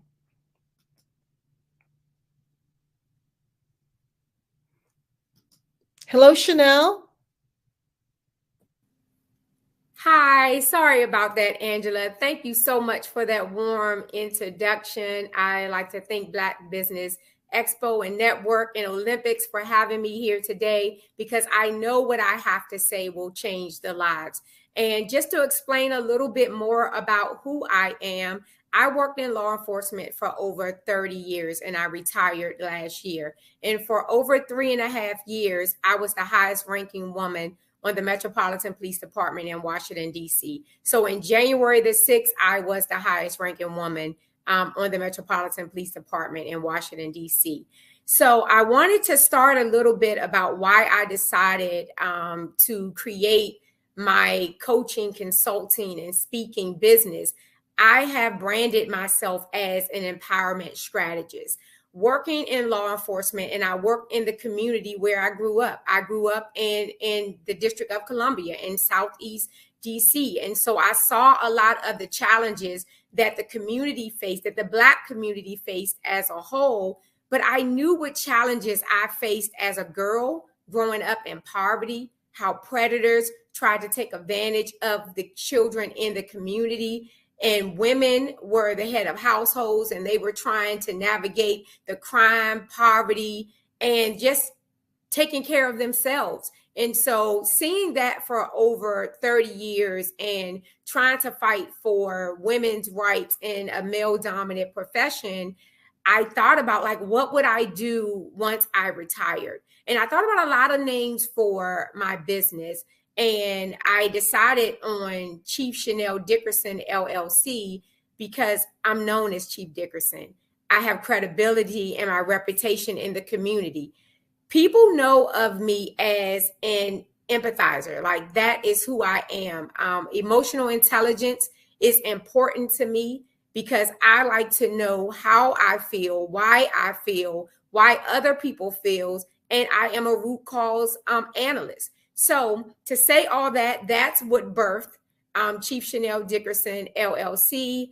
My focus have been on women and girls, although I work with law enforcement agencies, nonprofit organizations, but my niche is on girls and women. And it's obvious because I was a girl that grew up to be a phenomenal woman. It is my mantra that a woman can truly have it all when the core values are instilled within a girl. So what I want to talk to you about today is overcoming limited beliefs and self-doubt. I had limited beliefs and self-doubt throughout my childhood and on into my adult life as a law enforcement officer. But what I realized that only I had the power to control my life. And people had said about me years ago that I would not be successful in life because of the community that I grew up in. But I knew that I had to decide that my past doesn't define my future. So overcoming limited belief and self-doubt, you have to start with the mindset. And I talk about that a lot. The mindset is very powerful. I ran a marathon in 2009. And while training for that marathon, I had done a lot of research about marathon runners and what was required. And I trained running up to 19 miles, but a marathon is 26.2 miles before I became injured. And so the constant theme that I saw was the mind. They told me that at mile 20 that my body would deplete of all of the nutrients. But if my mind was powerful and if I believed that I could, then I would. So I held on to that from 2009 all throughout my career and now into my business. So I share that with you. The mind is powerful. The body will follow the mind. If your mind say, I can, I will, I must, your body is going to step up to the task. So that's the first thing that you have to control, the thoughts in your mind. Challenge the negative self-talk. the part of our brain automatically goes to, there's a part of our brain that automatically goes to the negative self-talk, to believe, or thoughts, to believe that we cannot achieve all the things that we were destined to be. So you have to focus on the small achievements, the small wins. You have to focus on those and say, like, you break them down into manageable sections. Like if you have a goal, you break it down into manageable sections. So when you achieve a small part of it, then you celebrate, because that process, you process that in your brain that I have done something good. So you got to counter the negative talks. Also, you have to plan ahead for whatever it is that you want. Set short, mid, and long-term goals. Because when I think about like where I want to be in the next 6 months, and then the next year or two, or the next 5 years, like you have to write those things down. But I caution you not to go too far, right? Because if you are a person that's struggling with limited beliefs and self-doubt, you already believe that you can't. So looking 5 years from now, you can't even imagine what you're going to do tomorrow. So you definitely don't want to project what your life is going to look like 5 years from now. So start small. Get a piece of paper or take the notes section in your phone and just say, where list 3 things. Like, where do I want to be? What 3 things I want to accomplish in the next 6 months? And then think about one thing that you're doing right now that will keep you from achieving those 3 goals. So you need to remove something out of your life. It may be people, places, or things, whatever that is. It may be one thing you need to move out of your life. It may be several, but let's just focus on one. And then look at what is the one thing that you need to do differently to be able to achieve that. For example, if you want to buy a new car, maybe your spending habits, you have poor spending habits, so you need to save more money to be able to buy a new car. So just being intentional about what it is that you want and being strategic about it. Because what happens is sometimes we are paralyzed by fear. I've seen this, in the Black community. It's not all it is exclusive for the Black community, but because I grew up in the Black community, I understand some of the challenges that the Black community have. And sometimes we're paralyzed by fear. We allow fear to creep into our heads, and then we do not believe that we can be successful. And what that also does, and I saw it in my career in law enforcement, and I will refer back to that because spending 30 years, I spent the majority of my adult life in law enforcement. So I know a lot about people and interacting with people, and I want to help those communities. I want to continue to serve those communities, but also take my business globally, because I know the needs in Washington, D.C. are the needs all around this world. So when I talk about what to do next in reference to the self-doubt, is when you think about what is it that I want to do, right? What is it that the fear is keeping me from doing? And so you think about, do you want to finish your college degree? Do you want to change jobs? But the fear is paralyzing you and you feel like you can't do it. And so what happens when that fear paralyzes you? Sometimes jealousy and envy creeps into your head because you see your friend, your family, your neighbor, your colleague, they're thriving in their education, in their careers, finances, relationships, and you are looking at your life with a negative comparison because you're comparing where you want to be or where you feel like you should be, but you're not putting in the work. So the other part of limited beliefs and self-doubt is own your own part in your life. Because what we often do is we always blame someone else. Like, I get it. My childhood was not the greatest, but I cannot stay stuck in where I was in my childhood and not succeed in life. And so the one thing that I realized early on that I had no control of is the family I was born into. Now, I love my family, My parents did the best they could for me. My mom actually was a single mother, and she did the best she could. But I couldn't control that. But I could control what was next for me. And so that's what I want to say to all of the viewers is only you can stop you. What is it that you want to do? Visualization is key. You have to be able to see where you want to go or what you want to have. Write it down. Get a journal. Go back to the journal to be able to look at it and see where your progress is and what you need to do things differently. Do not be afraid to pivot. Pivoting is key when you're on the wrong track. And sometimes in life, and I know this has happened to me, I have come to the fork in the road where there was a fork on the left and the right, and you choose one path. And you get halfway down and you realize that that path is not working out for you. Don't be afraid to turn around and try a different path. And that's what happens. Some of us get into careers that we're not passionate about. It's not our purpose. We just go there to make money. We're unhappy every day. And we have all of these ideas that are just stowed away in our brain, and no one ever realizes our full potential. So I say to you to focus on that and be intentional about that.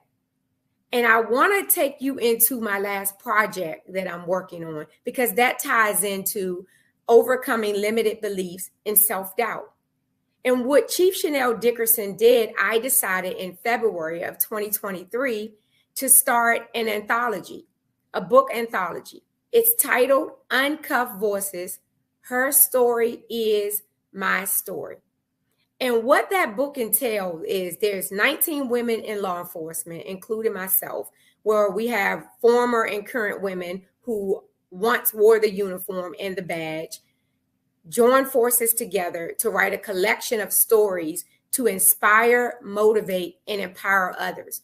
Although our goal is to empower women, we want to empower everyone, because we know that some of the challenges that women have experienced in our fields, that it could be translated into multiple fields for women and for men. And so that book launched last Friday, and it became a #1 bestseller on Amazon and #1 bestseller in 11 categories, and bestseller in 23 categories, and also #1 international bestseller. And that is huge for me, because I saw with the 18 other ladies that some of them were trying to overcome limited beliefs and self-doubt. So it takes me to this point that mentorship, influencers are important, positive influencers. So ask yourself, who is in your core group? And I ask the question with women often, is your circle of women a group of people who would mention your name in a room full of opportunities? Will the women in your group mention your name in a room full of opportunities?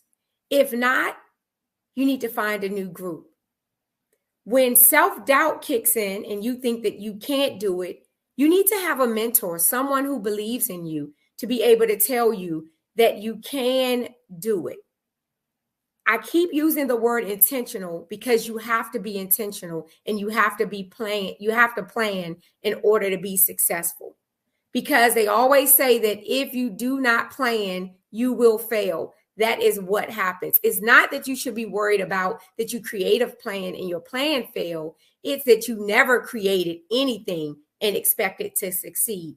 That is not how life goes. So I'll talk a little bit more about how I overcame self-doubt. Is I was intentional about where I wanted to go in my career before I started my own business. And I knew I wanted to become an executive at the police department in the nation's capital. So I did the research of what did it take to achieve that level in the nation's capital. And education. I had started and stopped with my education for many years. And I started the police department at 17 years old as a police cadet. So I passed on my scholarship to college, and I decided that I wanted to be a police officer and serve my community. So I did not go back to school. I worked the job and ascended the rank to sergeant. And one day I was passed over for a promotion. And I was wrongfully passed over for a promotion. And I decided at that moment that only I could control my destiny. And so what I decided to do is go back to school and finish my undergrad degree, because what I knew is they could not take away my education. And so those were one of the tools that I used to overcome my limited beliefs and self-doubt, because I have to admit, going into a room with other people with degrees, sometimes you feel like that you don't belong. Although you may have the experience on the job, but because you don't have the education, that you may feel like you don't belong there. And now I'm not saying that you don't belong there. Like, you belong in any room that you place yourself in. But that's that negative self-talk that got in my head that said, you're not good enough. You don't belong in the room. And I said I wanted to do something about that. So I went back to school and finished my undergrad degree so I can be prepared for the conversations that came at any table. Well, I felt I would be prepared for the conversations that came at any table. And so what happened after doing that, my career skyrocketed. And if anyone know anything about a rank structure, I was a detective sergeant in July of 2014. But by March of 2018, I was an assistant chief of police and headed a bureau of 1,100 men and women. So when I started to shift my mindset and worry about things that I could control, because I knew my why I decided to join law enforcement is because I truly wanted to serve my community and help people. And nothing that happened within the agency or outside of the agency could change my why. So I elevated throughout my career, and then I changed. You know how I say you can pivot? You pivot, right? You pivot. And I said, I would like to become a chief of police. Actually, I said that when I was 17 years old, that I would become the first female chief of police in Washington, D.C. And they appointed another female. I wasn't in the ranking at that time, wasn't even eligible to be in the ranking. And then I said, I'll be the first Black female chief of police in Washington, D.C. And so it's okay to pivot. And what I did with that, I looked at now, what is required for chief of police? Because if someone was not going to select me, it was going to be because they just did not want to select me, not because I wasn't qualified. So it was those tools that I used to prepare myself to say, I am going to make sure that I am good enough for any area or any room that I enter. So I went back to school and finished my master's degree in Homeland Security. So I did all of that with the preparation that I would become a police chief.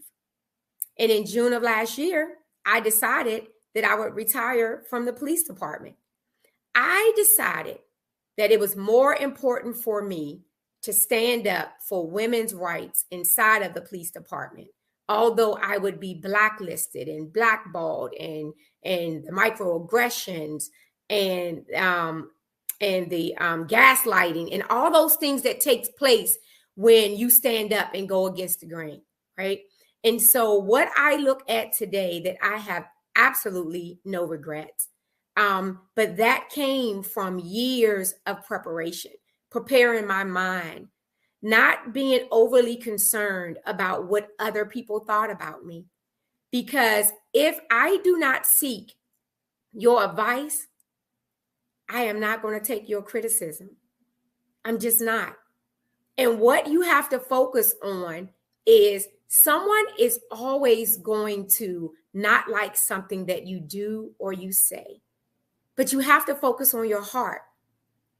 Where do you want to see yourself in the next 6, 3 years, 5 years?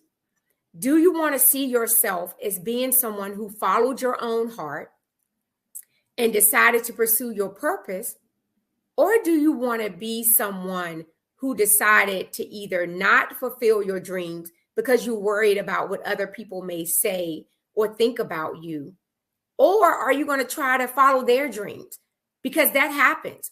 We see other people doing things and it may seem easy to us, and we defer our dreams or our purpose and we try to go their way. And then we run into all of these roadblocks. It just may be because you're on the wrong path. And sometimes it's okay. And I said that before about the two forks in the road. It's okay to not know. It's okay to say, I made a wrong decision. It's not the end of the world. I often say to groups that I speak to is leave the meat, eat the meat and leave the bone.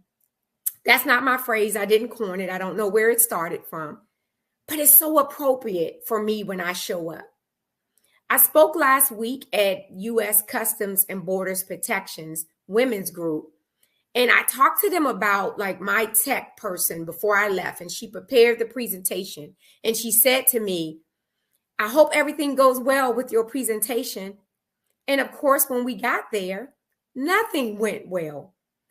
There was technical issues for the first 15 minutes of the presentation, but I was able to adapt.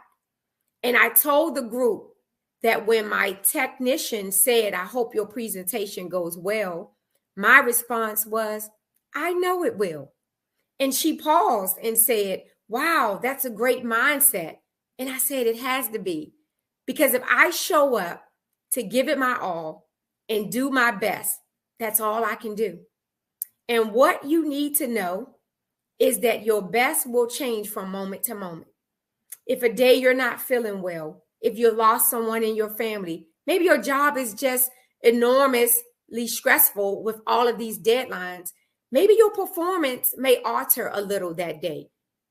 But show yourself some compassion and give yourself grace, and know that you still can live to fight another day. That day does not decide who you are, and you just get back into the race. You get to decide who you are. I often talk about how we define who we are and we determine how people treat us. And the other thing I'll talk about with that is how you show up at work. How you show up at work, if you do not prioritize family, friends, all of the other things that are important to you, your job, your career is not going to do that for you either. You determine. So what I found with myself is I would always take calls after hours, even before I was required to do so. I sacrificed a lot of family engagement. And what happened is that caused burnout. I didn't even understand what burnout looked like. I was experiencing the lack of patience, the sleeplessness, the gaining weight and not eating healthy. Like all of these things was happening to me, and I didn't like the person who I had become. And I felt like I was regressing. I had made so much progress with limited beliefs and self-doubt. And I felt like all of a sudden, one thing happened in my life and it was changing the way I viewed myself.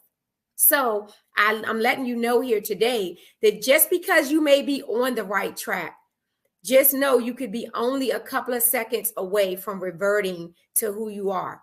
But mindfulness and self-awareness is crucial in order for you to bring yourself out of it.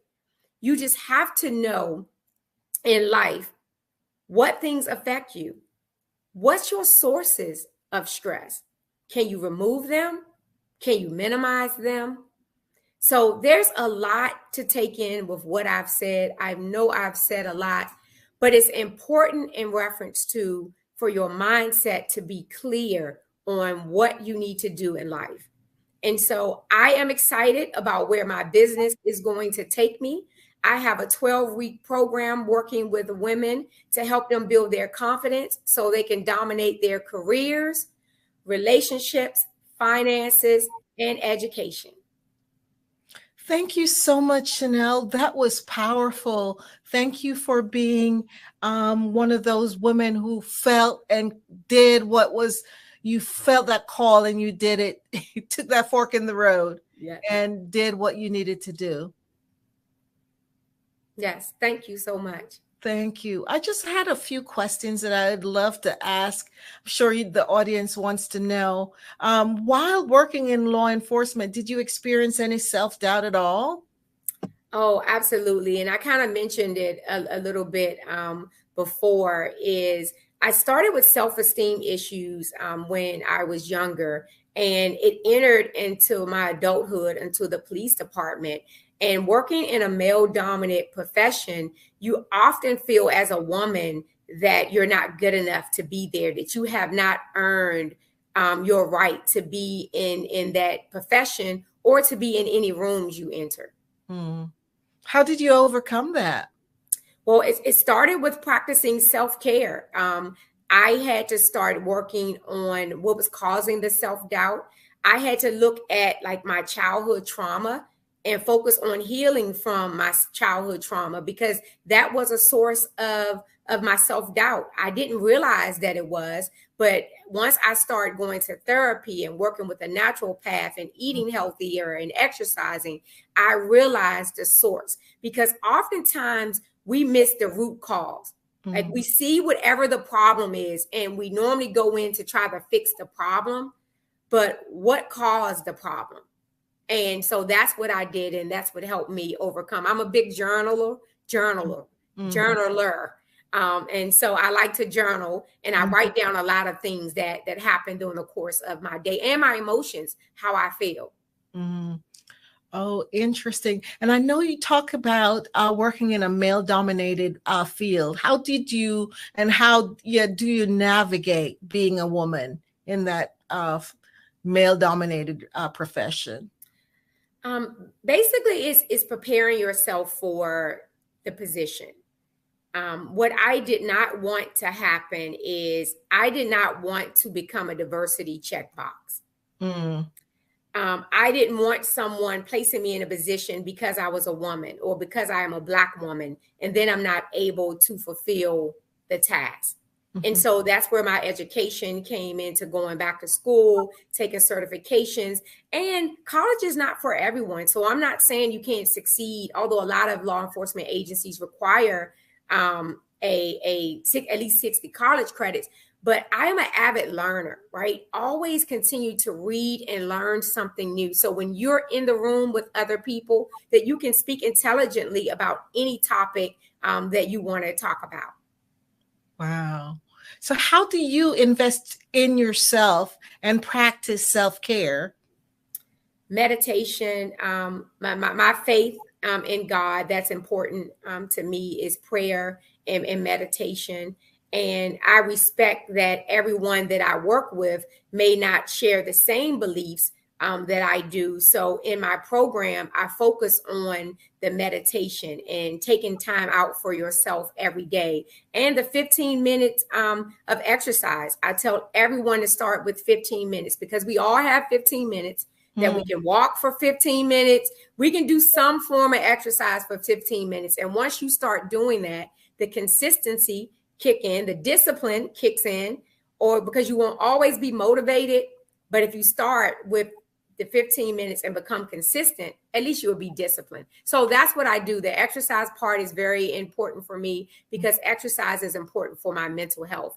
And what I learned, not only in law enforcement, but just navigating through being a new business owner, of trying to figure out, like, who did I want to serve in my business? Because there have been plenty of job opportunities for me to go and work for someone else. But I decided to stay along this path and do this career. Wow, powerful. Yes, consistently. There's a quote that says consistency compounds. So yes, when you're doing something consistently, it compounds and gets, definitely gets you to developing great habits, for sure. So where do you see your business going in the next year? Globally. I want to work with women outside of the United States. And Actually, I say that, but one of the women that I work with, she recently moved to Doha, Qatar. So she lives actually in the Middle East now. But I can say now, I guess I got to pivot again and say now I want to work with more women who are global. Yes. I noticed that you just released your first bestseller, Uncuffed Voices. What was your vision behind that? My vision was simple yet powerful, to create a platform where women and law enforcement could come together and share their stories, their real life experiences of how they navigated of being a woman in a male dominant profession, of navigating motherhood and, you know, being a wife, a mother, someone's daughter, maybe a caregiver, and just dealing with your own trauma and trying to figure out like who you are and what you want to be or who you want to be as a woman and navigating this space and taking care of a family. So I wanted them to be able to have a platform to be able to use their voice, because that's why it's called Uncuffed Voice. And on for our logo, we have like a handcuff that's open and then a voice that's open, because you're no longer forced to be silent, that you have a right to use your voice. And so that was the main objective I was going for with that anthology. Wow. How were the women selected to write a chapter in your book, now that you talk about the different women who participated? I know. I went to social media. Social media is key. I'm new to social media. My entire career, I never had a social media account until I retired. But I put out promotions out on social media seeking any woman in law enforcement who have ever been in law enforcement. You don't have to currently be in law enforcement, who wanted to share a story. So that's how they were selected. Oh, wow. And they just responded to that, to the ad? Yes, they responded to an ad. I had a information session. So anyone who was interested could join the session, and I explained to them what the book was going to be about and what my vision was for the book. And I got 18 women, like right off the break. 18 women signed up. Wow. That's so interesting. Really cool. So what's next for Uncuffed Voices? Well, I envision Uncuffed Voices becoming a docuseries. It would be great for the 18 chapters that are in that book, that we could create a docuseries with each chapter being an episode, or perhaps a docuseries that include women all over the world who have worked in this field and just didn't share their story or didn't run across me, you know, back in February, but have a story to tell. Powerful. Yes, that would be cool. So tell us a little more about the programs that you offer for women and girls. Okay. Thank you. Thank you so much for asking that question. Is because for girls, I have a particular focus for girls in the foster care system.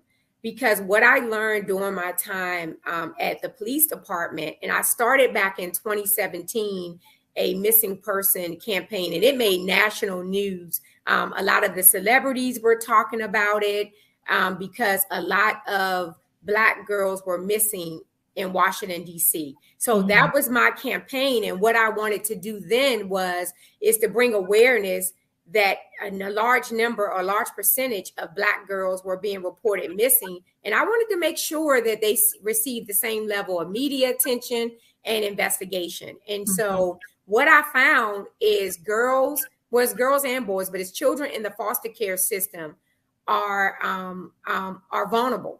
The predators prey on them because they feel like that no one cares about them and will not look for them. So that's what my program is now, is to build their confidence, for them to know that they are valued and they have a rightful place here. And because of whatever their home situation is like, it does not mean that they can't thrive in society. So that's what the program is for girls. It really all starts in the mind. I kept focusing on that, but I'm telling you, if your mind tell you you can't do it, you will not do anything in life. Yes, so true. You know, the mind controls everything. Yes. So it's so important for us to think positive thoughts and translate that into actions for sure. So is your business connected with your law enforcement experience? I think it does in more ways than one. Yes. And that was part of the reason why I decided to name my business Chief Chanel Dickerson, because that was part of my brand. It's a lot of things that are happening in communities all over the country with law enforcement. So I have a responsibility to bridge that gap between law enforcement officers and the community. So that's where my consulting work comes. I have branded myself as an empowerment strategist, and it does not just talk on the consultant or focus on the consultant or the speaking. It's whatever it is that you want. If someone wants me to come into their organization to look at their policies and see if their policies promote diversity, equity, and inclusion.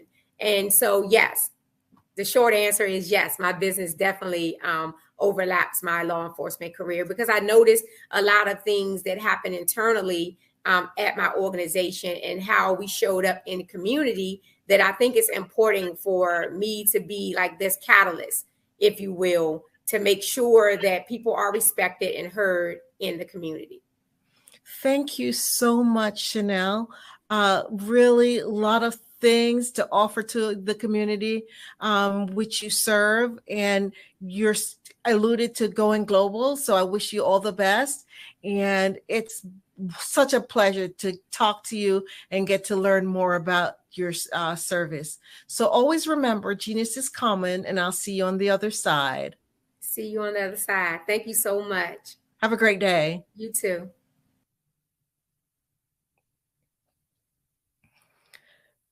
The Black Business Expo's mission is to raise funds for high school seniors going to college or K through 12.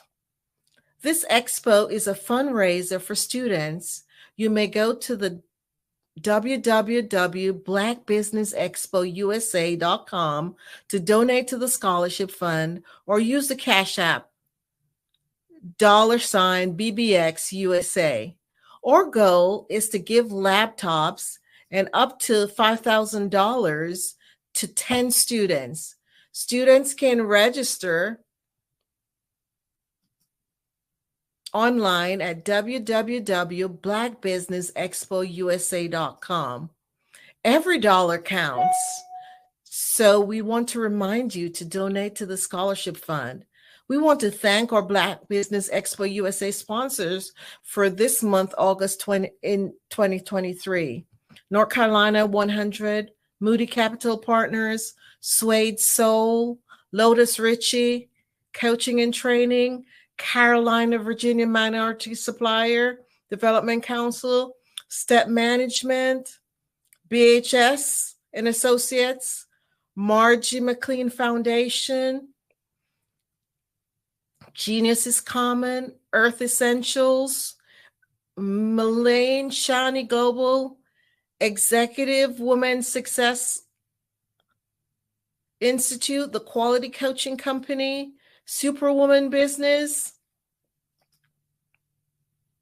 Creative Force Studio, Lee Entertainment, Artistic App Design, and the Black Business Expo USA. Genius is Common, and I'll see you on the other side.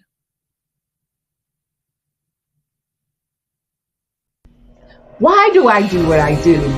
You know, my life coach asked me that a few years ago, and she said, Tony, what's your why? And I told her, and she said, girl, you've already accomplished that.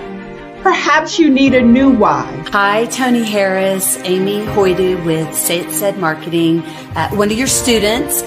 And just wanted to say thank you, Tony Harris, for spending so much time with me and giving me that boost in my business that I so drastically needed.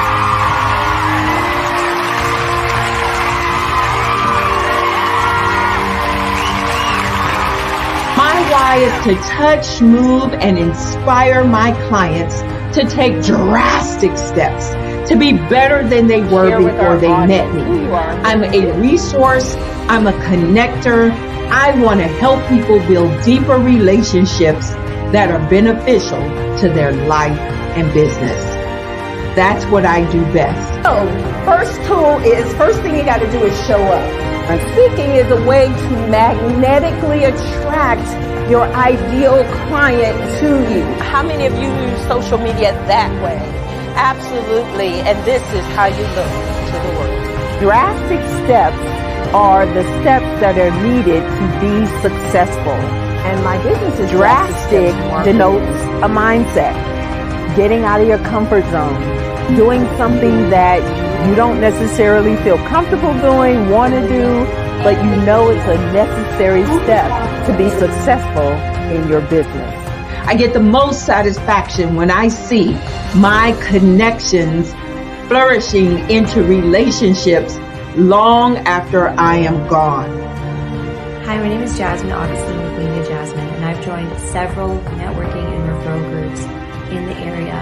And Network in Action Northeast Houston with Tony Harris Taylor is one of the best organizations that I've joined. I love that piece of what I do, and it is what fuels my fire.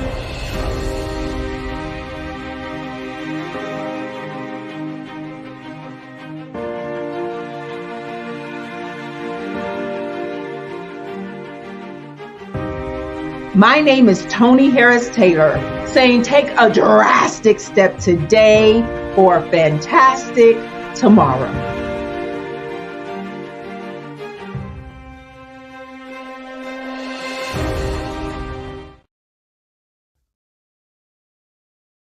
Follow the Brand TV broadcast host, Grant McGaugh, as he visits with top executives and entrepreneurs to find out their secrets of success with their personal brand. Follow the Brand TV broadcast host as he focuses on brand development to build better relationships, bring value to your business, relationships, and career. You will enjoy listening to each episode that is tailored to speak to you directly. If you're looking for this type of clarity in terms of building your brand, you have tuned into the right station. Each episode will help you to shape a conversation in the 5-star BDM network of 20,000 professionals and become a springboard for your corporate engagement and business opportunities. Each guest will frame their story in the areas of personal branding, business development, career development, financial empowerment, and technology innovation. Grant McGaugh explains why he is the CEO and owner of his own professional career. Grant is an accomplished business leader and entrepreneur who wants to give back to individuals to grow their personal brand strategy.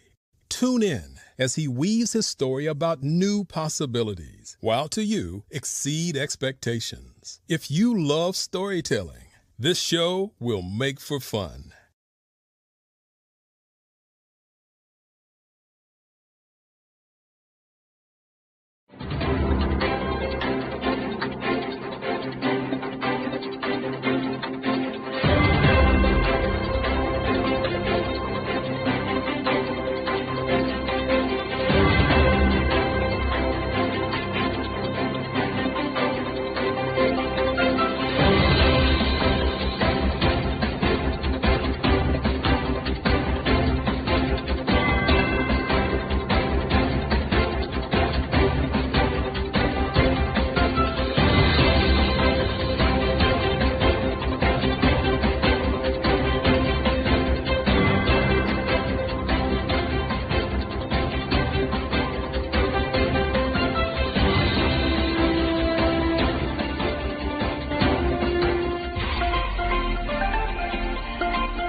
Dr. Eric Kelly III and a host of phenomenal speakers from all around the globe for this 7-day virtual event that you don't want to miss.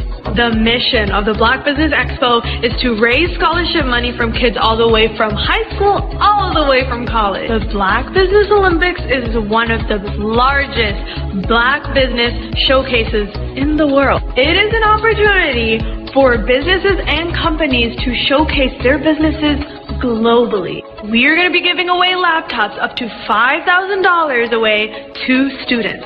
Again, I'm Olivia Appleberry, the founder of 2 Cents Finance and one of the speakers for the expo. I am so excited to see you there. For more info, go to www.blackbusinessexpousa.com or call 919-308-9090 and hope to see you there. I am Black Business. From the moment I wake until the time I sleep. Yes, I am Black Business. I am Black Business.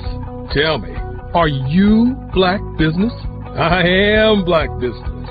Do you support Black businesses?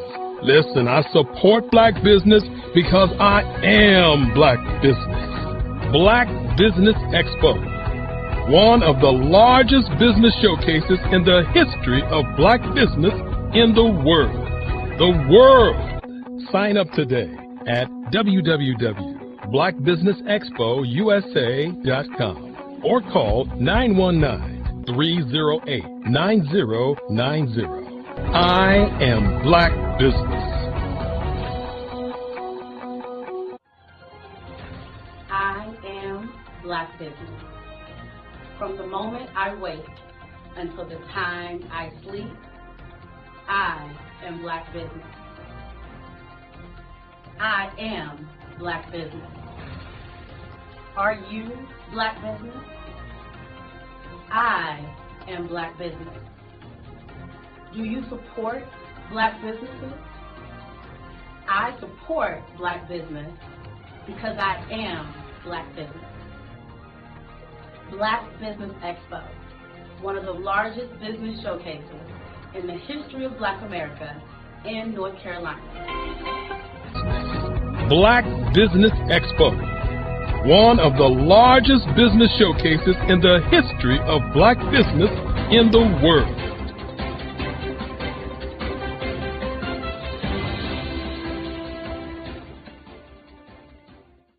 Over the past few years, we've seen the growth of existing and new initiatives focused on financial inclusion, building global networks, and reducing the wealth gap in response to the idea there's not enough seats at the table.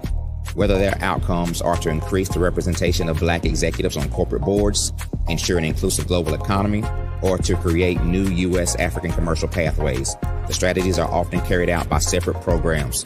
The question is, should they be? With the continent of Africa being home to more than half of the world's fastest growing economies, the youngest workforce, over 400 companies generating more than $1 billion annually, 700 generating more than $500 million annually that are poised for growth, and being the destination of nearly $5 billion in venture capital in 2021. Diversifying U.S. and Africa commercial engagement by building bridges between African businesses and their U.S. diaspora should begin being seen as mutually beneficial. From helping to reduce Africa's enormous capital gap to catalyzing two-way trade opportunities, the COVID-19 global pandemic hopefully has taught us that global challenges and opportunities are more interconnected than we thought. During the pandemic, African companies like Unicorn Flutterwave, insurance provider Reliance Health, ride-hailing app Yasir, and 54Gene, the continent's first bank of DNA on people of African descent, prove that when African companies have access to networks, capital, and information, they grow big, grow fast, and create solutions that are valuable to the world. This is why Be Direct was created. We are the first U.S.-based but African-centric board preparedness and board search company designed to connect U.S. Black talent and corporations to African businesses. Unique and fundamental to Be Direct's success is our process of helping board candidates adapt their experience and networks to an African context before they're connected to high-growth companies that are looking to locally and globally scale. From our focus groups with African business execs and government leaders, we don't ignore the sentiment that business is easy, but people are hard. Having a pool of board candidates with hard-to-access networks and extensive experience across the business life cycle, including successfully raising capital, is table stakes for an initiative like this. So yes, we have that. But corporate or entrepreneurial success in the U.S. does not guarantee success in Africa. Developed alongside industry partners on the continent, our training program, Be Direct Prep, is designed to transpose their experience to create cultural comfort, understanding, and a commitment to helping businesses in Africa scale. Our board governance sessions are African, continental, and country specific. integrated with cultural awareness and dexterity training. Masterclasses led by African industry execs and mentoring and coaching from African continental-based facilitators. But even more unique to B-Direct Prep, we cap off our training program with an immersion trip to help candidates that have not been to Africa before see and feel Africa's complexity and opportunity from African soil. We all know traditional network-based board placement has historically left a lot of us out of ever really being in the paid board pipeline. Our strategy supports the work of many great organizations that are successfully filling seats at U.S. board tables by creating more tables for those that are still left on the sideline. It's time to start seeing the role and value of U.S. Black talent and businesses on the continent of Africa differently. Old perceptions and habits limit economic inclusion. Let's transition Black talent and the African businesses they will support from the periphery of the global economy to its core. Living in a global lockdown, we all know now how fast local and global economies can change and see the value of having businesses that hire, strengthen local value chains, and even grow globally. Status quo in any form holds back progress. We must democratize U.S.-Africa commercial engagement by socially and economically connecting cultures that have long been disconnected.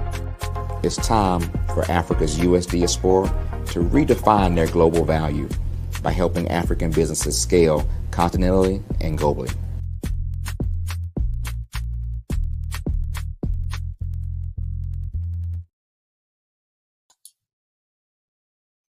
Hi, I'm Barbara Smith.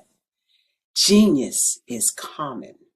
My genius is executive coaching and professional corporate training.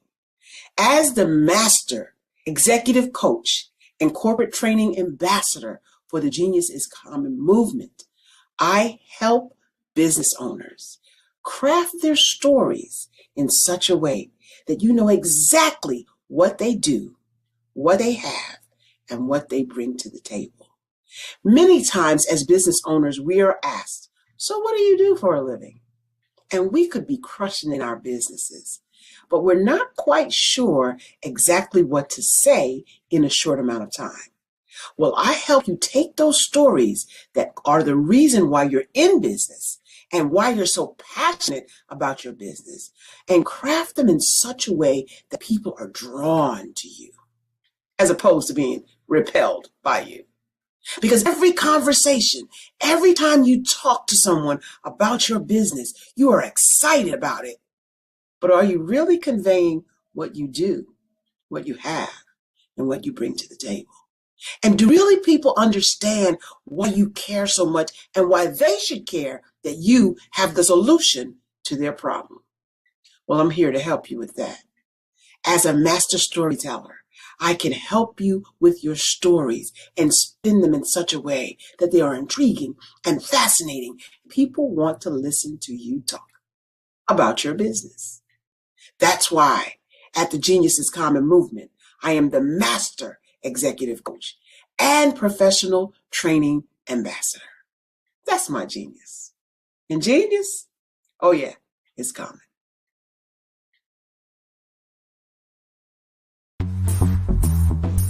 Attention all entrepreneurs and companies. Are you looking for reliable and efficient virtual assistants and back office support to help you manage your business tasks? Look no further than Superwoman Business Services.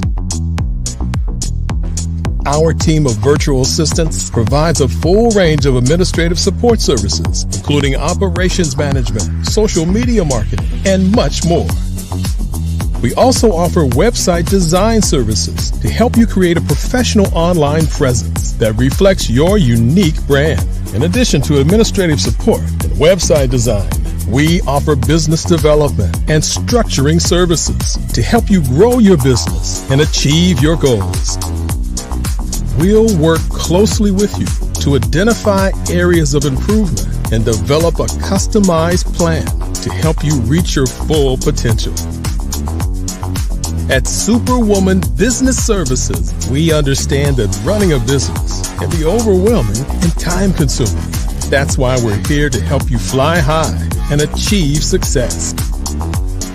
Our virtual assistants are highly skilled, experienced, and dedicated to providing you with the support you need to thrive.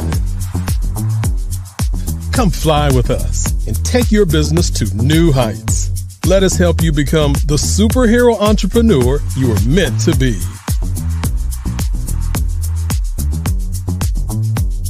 Contact Superwoman Business Services today to learn more about our back office support services.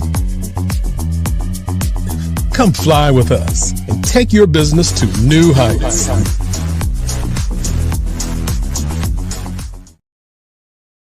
I was born in a little village on the island of Haiti. Many deadly diseases pounded me. It is as if they were on a mission to end my existence on this earth. I refused to give up. In 1983, I left Haiti and came to the United States of America. And I came with $5, 2 shirts. I didn't speak any English. I came to Atlanta. I got a job. I was a doorman. I was a doorman with a dream. What I used to come on stage. I'd rehearse this moment that I'm standing in front of you. That's the power of a dream. Maybe today is the day you begin acting as if you already have it. And then step out with full force. Take a risk. No condition is permanent. Don't let your situation distract you. You are chosen. You are called. You are born for a purpose in this life.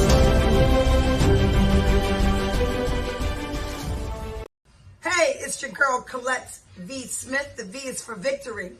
My mama would tell you the V is for Veronica, but it's Colette V. Smith, the NFL's first African-American woman to coach in the history of the National Football League by way of being the first female in 2017 to coach in New York Jets franchise history.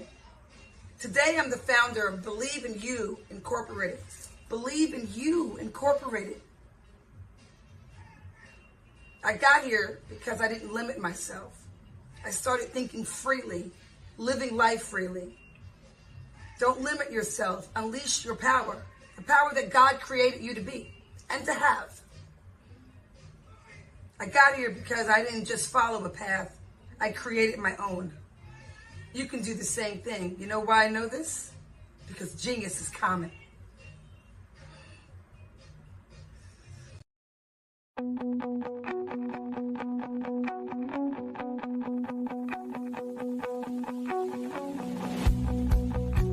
I am Black Business. From the moment I wake until the time I sleep. Yes, I am Black Business. I am Black Business. Tell me, are you Black Business? I am Black Business. Do you support Black businesses? Listen, I support Black business because I am Black Business. Black Business Expo, one of the largest business showcases in the history of Black business in the world. The world. Sign up today at www.blackbusinessexpousa.com or call 919-308-9090. I am Black Business.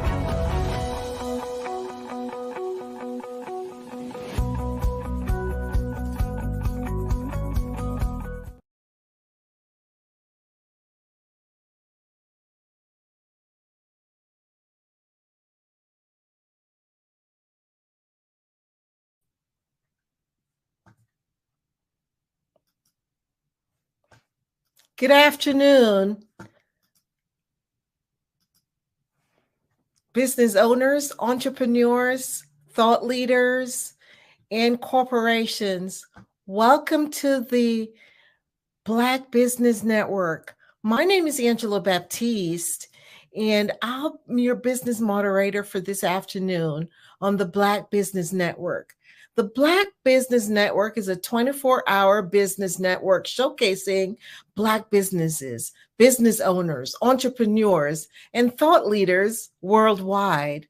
We have speakers from North Carolina, London, Singapore, Africa, Japan, and cities all over the United States. The Black Business Network is a global community sharing its business knowledge to empower, inspire, and educate businesses about business. Today, we have a fireside chat talking about collaboration over competition in the Black community. And I'll be talking with Dr. Tabitha. I'm having trouble saying her name. Tabitha Russell. I'm thinking that's right correction, pronunciation. So I look forward to talking with Dr. Tabitha Russell.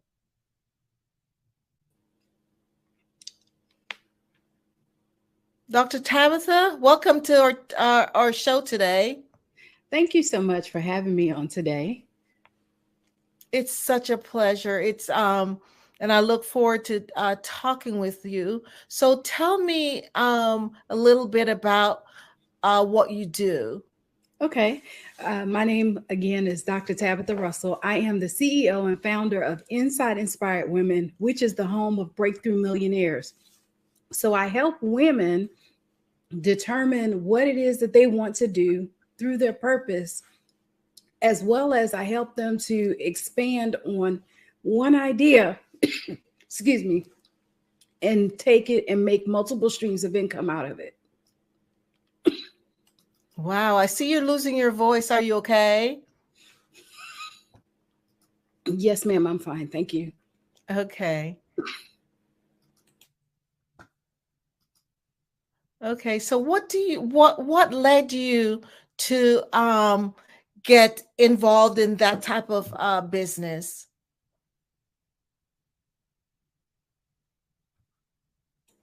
What led me to doing this was that I went through a season where I literally lost everything. I've been a business owner for well over 20 years, and I thought I knew some things. I thought I had things all together, as well as because I had been out there in the industry so long, seemingly things were not going as planned. I took on a business partner at one point, and with me doing that, I made one decision and lost $500,000 through that one decision. And so with that, I literally had to pick myself up and start all over again. I lost my house.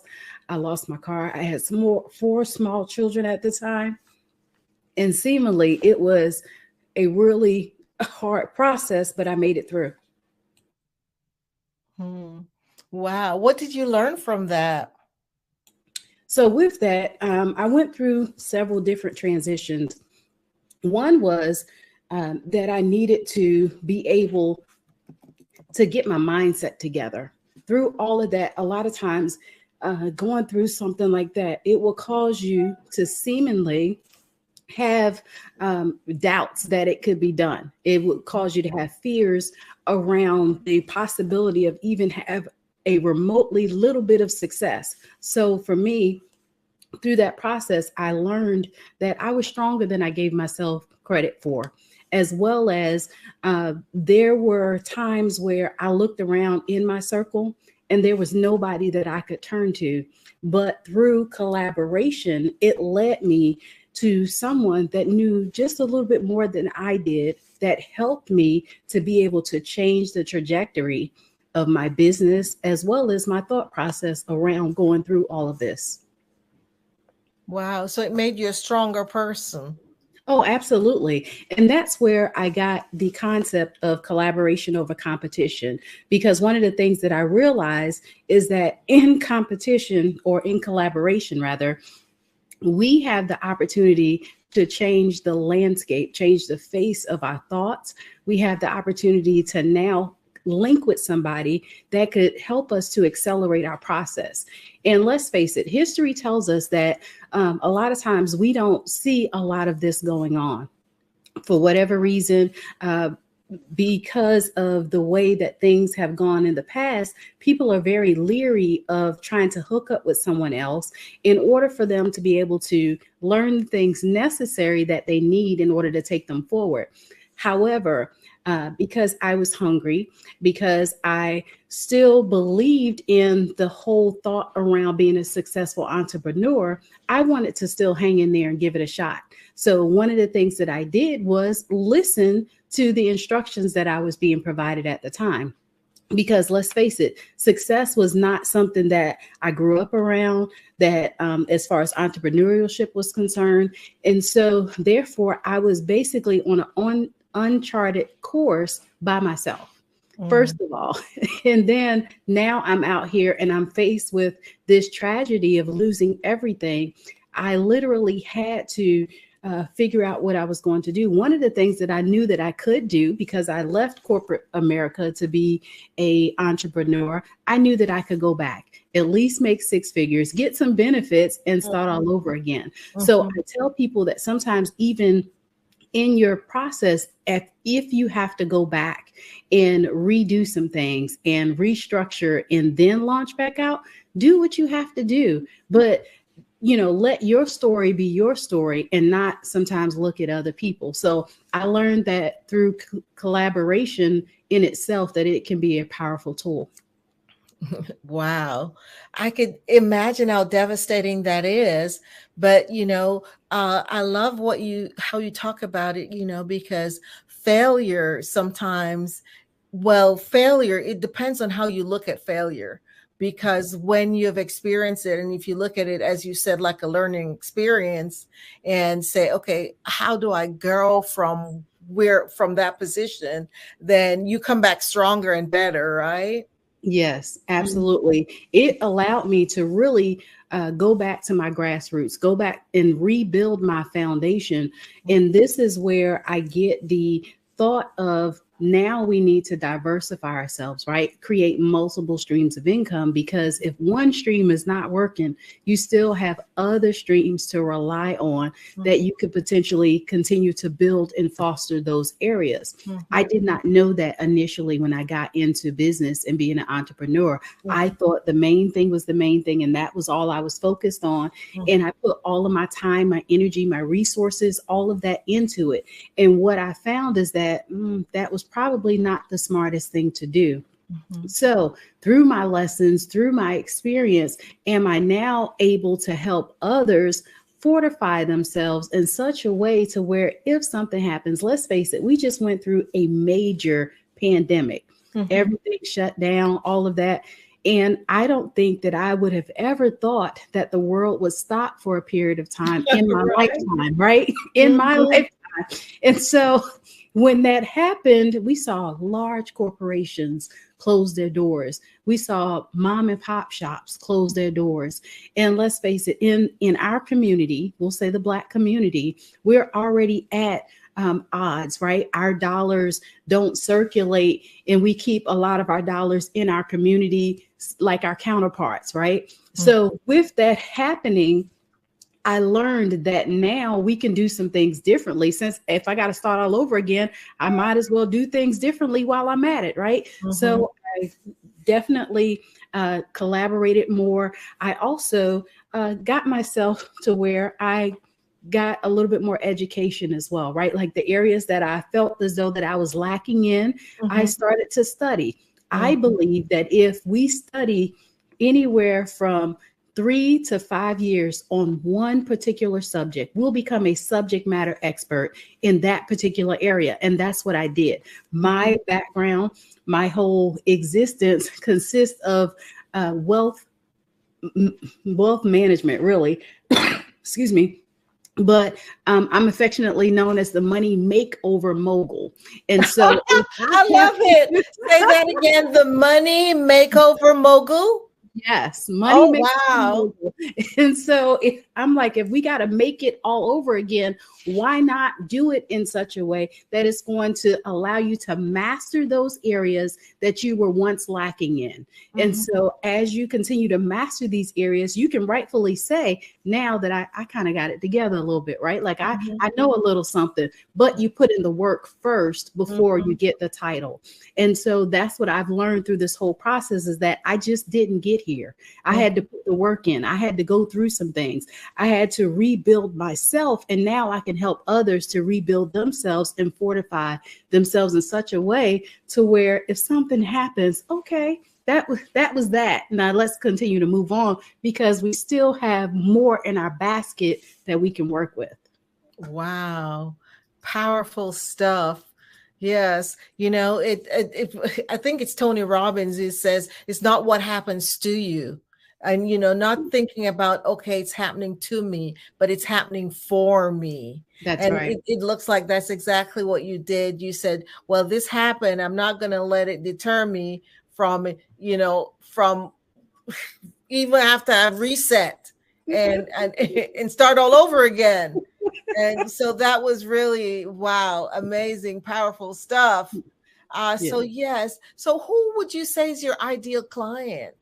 So my ideal clients are, I would say, I call them business savvy women who are looking to either start their business or expand on their business. Now, quite often, I will say all of us have a purpose. And whatever our purpose is, we have a tendency to be innately good at that.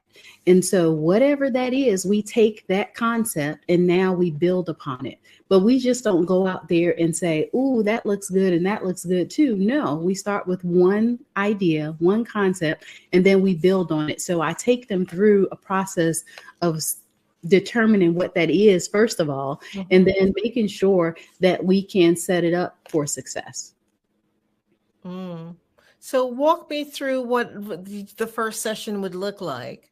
Okay, so basically, I like to start with the vision of why it is that you want to do this particular type of business. And a lot of people say, well, I have a vision. Okay, so tell me about this vision. And as we continue to unfold it, does it involve self-care? Does it involve community? Does it involve expansion? Does it involve creating a legacy around whatever that business is? Because let's face it, a lot of us say that we want to be in business. However, we're more concerned about the money that we can make from the business as opposed to doing and committing a service and or either a product that brings value to the marketplace. And so because sometimes people are so enamored by the money that they can potentially make in that business, I take them back and say that money becomes a backseat. I had the privilege of writing a book. I divorced my money and married my mindset. And so the reason why I wrote that book, the reason why I wrote that book is that people see the bright, shiny object in the room. They see the money first. However, money is only a byproduct of you being able to give good products and services to those that you serve. So if we now set our vision up to where we serve people first, that money has no other choice but to be attracted to you because people will pay you for good service. And I always say, imagine this.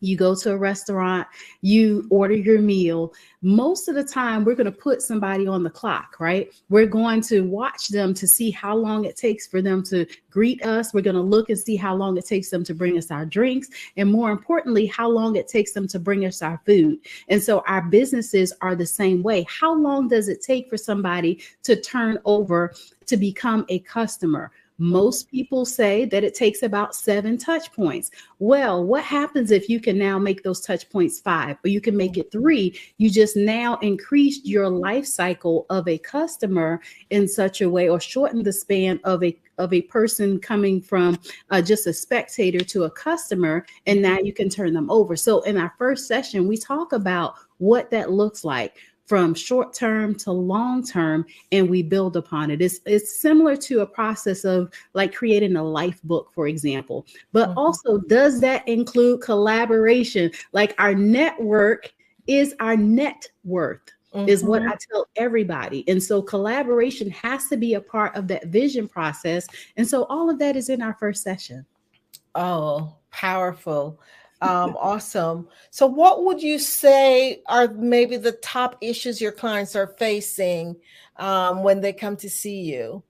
So most of the time it is, how do they get started? What it is that they need to do as far as creating sometimes the visibility for them to be able to get out there, like their marketing strategy, as well as the other thing that I see is really having capital.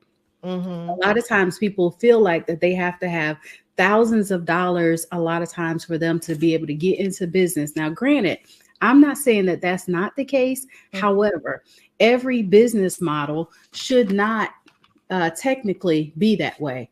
And so with that, we have the opportunity now to change that based upon their business that they want to get into.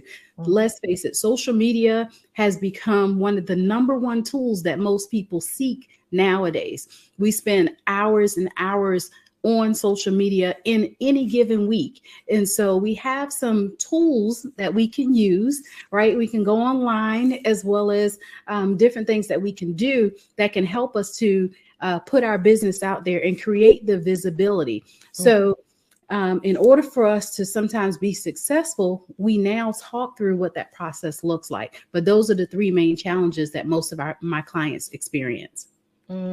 Interesting. What would you say is maybe one of the toughest lessons you have learned as a leader, as an entrepreneur? I will say the toughest lesson that I've learned is not to be afraid of failure. And so a lot of times, one of the things that we don't want to do is that we don't want to put ourselves out there. And I've learned through this whole process that if people cannot see you, if people cannot know, like, and trust you, they will not do business with you because they don't know you have a business. And so having a level of transparency, having a level of where you don't mind taking people on the journey with you has really been one of those things that I've embraced. And so I have literally fallen flat on my face, sometimes more times than I would care to count.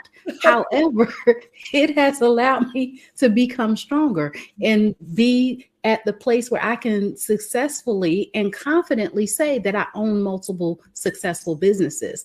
I couldn't say that at one point. I could say that I'm about to show up on this job and clock in at 9 o'clock and be there until they tell me that I can leave and like it. I remember those days, but now that I have the opportunity to help to impart wisdom into others, it gives me the greatest joy. And that is what helped me, though, to be able to overcome some of the challenges that I've had. Yes, just that ability to be resilient. And even though you go through hard times, you look at the failure as, okay, what did I learn from it? And grow from that, and being intentional. Those are some of the things I just heard you talk about, which is so important for us as entrepreneurs. You know, yes, we will fall, but that's not what's going to get us. We just have to pick ourselves up, brush ourselves off, and taking that first step on towards the journey, right? That's right. Because I'm sure you have a goal that you're heading towards, and so you're focused on getting there. Awesome. So who inspires you? So I will say that my mother inspires me.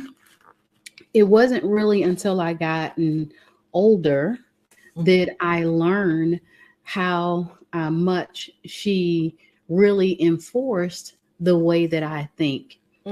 I would say that when I was younger, I didn't realize that we were less fortunate and we were without. When I was growing up, I had the opportunity to go to some very nice high schools, I will say. I had the opportunity to go to college, even though we were poor, even though we were without. But my mom worked so hard to provide for us to where it wasn't until I got older that I really start to appreciate that. And when I look at her today, that she's such a great money manager, that it warms my heart. But I also look at those that are successful, that are out there, that are doing it as well, as like I will say, the owner of the Black Business Network. I think that this is just really so amazing with being able to do this. But more importantly, I'm inspired by God, right? God, who is the head of my life, that He has given me the ability to create wealth. He has given me the ability to have wisdom, but better yet, an understanding. So I'm inspired a lot of times by those that are doing the work as well. Those are putting in the time to help others, because I realize that it's not about me. It's not about me, my children, my husband. It's not about any of that. It is how I can help others to get to where it is that they can get to. That is what inspires me even the more, because I realize just being able to see that transition in most people is worth it all. Yes. I'm just reading this book called Dare to Serve, and it's a powerful book about, you mentioned about serving others, and that's what our purpose is. And as entrepreneurs, when we really focus on serving those that we're wanting, it's such a big difference, because as you mentioned again about people want to do business with people who they like and care, like and care for them, right? And who they could trust. That's who they want to do business with. So what book are you reading? I'd love to hear what book you're reading. So currently I'm reading The 7 Money Rules for Life. It's by Mary Hunt. And I have, even from the first chapter, had the opportunity to get some good information from that, as well as I've been rereading another book that I just wrote. It's called Go F Yourself. But more importantly, is it out? Is it published? Yes, it's on Amazon under Dr. Tabitha Russell. But it's the premise of the book is finding faith, fortune, and fulfillment. And the reason why I wrote that book is that a lot of times we're still missing it. Like, there's still some key components, some small nuggets, some small tweaks that we can do even in our own lives, where we can get to that fulfillment, that place that we say, okay, I'm good. I've really arrived. I'm helping people. I fortified my finances and all of that. But a lot of times I'll read several books at a time as well. That's me too. Someone was asking me, because someone asked me that question, and I said, wow, I'm reading 3 books. Because, as a coach, I have to be reading what my clients are reading. That's right. And then, I'm reading for myself as well. They were dying laughing. They're like, how do you do that? That's right. I do. I have one down here. I have one in the car, and then I have one that's my travel book. So it just really depends.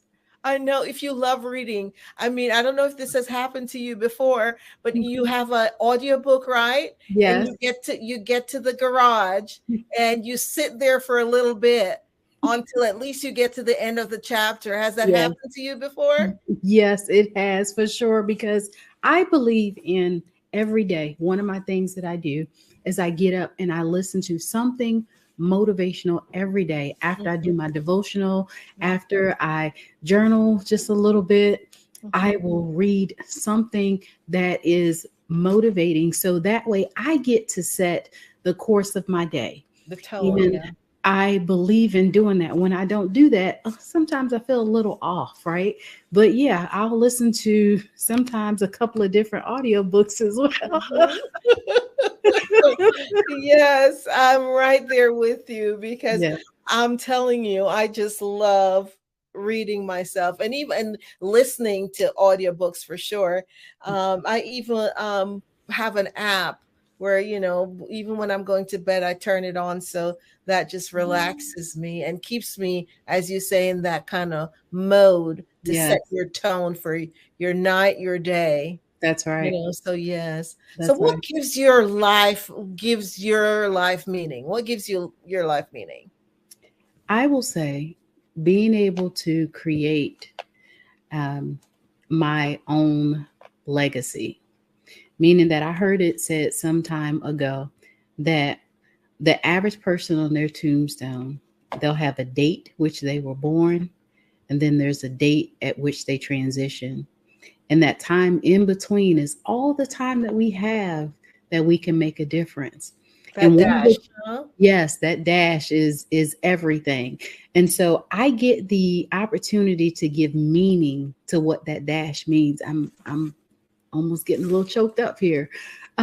Just the opportunity though to write my own legacy, to create an opportunity that my children will be proud, my grandchildren will be proud, saying, that was Gigi, that was mom, that she did something that made a difference in the world. First, I became a lifelong learner. I have 3 doctorate degrees. And so I kind of like learning just a little bit, but more importantly, don't you? More importantly, I believe though that we should be constantly learning. Constantly learning. Yes, and as because growth doesn't happen by chance. It does not at all. And so if we want to say that we give that dash meaning, we've got to do something that makes it notable, make it credible. Let's face it, people are going to know you for something, but you get the opportunity to say what that something is. And for me, I'm like, I want them to know that there are endless possibilities for you to walk in greatness, for you to follow your purpose, and for you to change the trajectory of what things look like for the next generation. I realized recently that in order for us to really change one habit, it almost has to cycle through 1 to 2 generations in order for it to take a hold. So in order for that to, because I'm a financial coach, right? So for me, for the behaviors that I see that comes along with the limitations sometimes with people in their relationship to money, is that we've got to start it now. Like it starts with us. And when we're raising our children, we can impart that into them. But unless it really takes hold, will it even reach their children?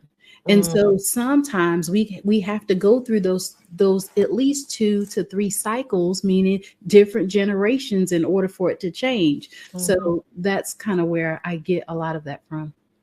Wow, you went really deep, Dr. Tabitha, because you think about it, you're talking about not success, but you're talking about significance and what the importance of leaving that legacy, so that your name will be remembered for decades to come, that's just so wow. That's goosebump moment, when you talk about that stuff, because it's so important what we do with our life each and every day. Just being, I say that word again, intentional with our lives, and creating that life of significance. That's right. Believe it or not, being intentional has been the word for me this year. I am getting ready to embark on a summit that I'm doing. Matter of fact, this weekend, August 26th, it's called Powerful on Purpose. And when the Lord gave me the vision to do that, he said, first of all, build a table and they will come. He also said to be intentional about everything that you do. And the summit in itself is twofold. A lot of times we'll do a summit and it's empowerment, it's inspiration, or come out and hear another word. Well, no, I'm bringing some to the stage that have a story to tell that others need to hear, as well as those that are in the audience will receive what it was that they came there to get. So now you have the 2 sides connecting. This is where that collaboration over competition is really in action. But more importantly, being intentional about everything down to the last detail is how I believe that we're supposed to put this all together, how we're supposed to live, right? We spend too many hours burning our wheels or going around in circles because we kind of get caught up in stuff. Well, no, if we set our intentions every single day on something, we'll find that we're more accomplished. Wow. So what verb would you say best describe you? You can think about it for a minute. Well, I was pretty much thinking about it. In some ways, I would say action taker. In other ways, somebody might say risk taker, right? Risk I'm one of those. Yeah, I'm one of those that put me out there. Let me go, coach, tag me in. We're going to figure it out on the fly and we're going to keep it moving. But I've also learned over the years that even in my action taking and my risk taking, that the two intersect and it comes together and it blooms this beautiful thing. Right. I wasn't always there because I walked in fear sometimes of the unknown. But now being an action taker has allowed me to overcome those fears. Right. Like, how do we know true success if all we've seen was failure, if we hadn't seen failure? So I've learned how to put the two together. And in my action taking, faith without works is dead. Right. So why not take action and find out how far you can go and how successful you can become through taking action. I think I know the answer to this question already, but what would you do if, say, for example, no one needed what you're offering? What would you do? What are some of the next choices you would do? So I would definitely help people with publishing. We just so happen to have Legacy Pioneers Publishing. That's a part of our umbrella. But I really love the opportunity to help people to share their story. This is how we create a legacy, is that you can put things now on paper that becomes immortal, right? Like, you put your works out there that people will be able to read it for generations to come. So I would definitely probably focus in that a little bit more if I didn't help people with wealth empowerment. Okay. I think that's needed anyway, so I don't think you'll have to even think about that option, but just wanted to see what other, and I'm interested in the publishing. So tell us, the audience, more about the publishing aspect of your business. Yes. So Legacy Pioneers is the publishing side of the house. When I got out and started writing books, there was a lot that I discovered within myself, that there's a process to being able to write a book, but it's not as hard as what people think that it is. So as we are writing or helping them to craft their story, we help them with every aspect of it. We just don't say, go write this stuff, put it down on paper, and then we'll meet. No, we meet with you from the beginning. We try to find out what it is that your vision is, what the name of it is. We help with doing your cover. We help with editing. We help with getting it published and online.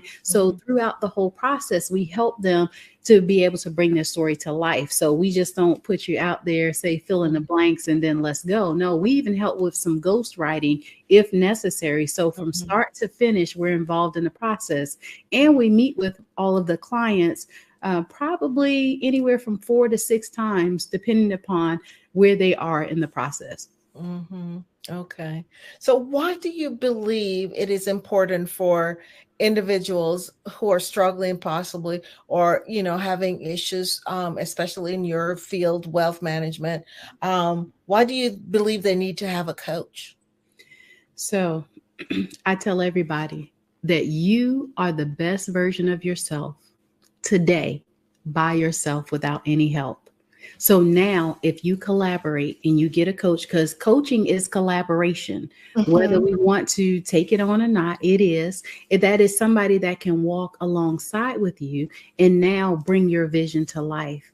I believe that it is hugely important, because when you link up with somebody that knows a little bit more than you, let's say, for example, your process takes you 5 years to become successful. Well, working with a coach could potentially cut down and make you more successful, let's say in 3 years or a year for that matter. It really does take the learning curve out of it and allows you to be able to cut out some of the fluffs, cut out some of the learning curve that comes along with creating wealth, or we'll say entrepreneurship as well. Yes. So tell us, what do you have in the works? I have a lot going on. I am getting ready to have my own show on the Bold Brave TV network here really soon in the next, I would say 30 to 60 days. Where's that? It's going to be on the Bold and Brave TV network. I will have my own show that I'll be doing. That's next. Also, I am starting a new coaching cycle for Next Level CEO that will start September the 11th, where I will work with entrepreneurs from around the country that already either are starting their platform or they're putting together their platform, and for us to be able to challenge them to now get out there in front of individuals. So those are two of my main projects that I do have going on right now. Oh, wow. Lots in the works. So tell us how we could get in contact with you. And so just go ahead and share your contact information with us. It has been such a wonderful pleasure to talk and get to learn more about your business. Thank you so much as well for being here on today. You can reach me at drtabitharussell.com, as well as on Facebook and Instagram. You can reach me at I am Dr. Tabitha, and on LinkedIn, you can reach me at Dr. Tabitha Russell. Okay, awesome. Thank you so much. Have a good rest of your evening. Genius is coming. Thank I'll you. see you on the other side. Thank you so much.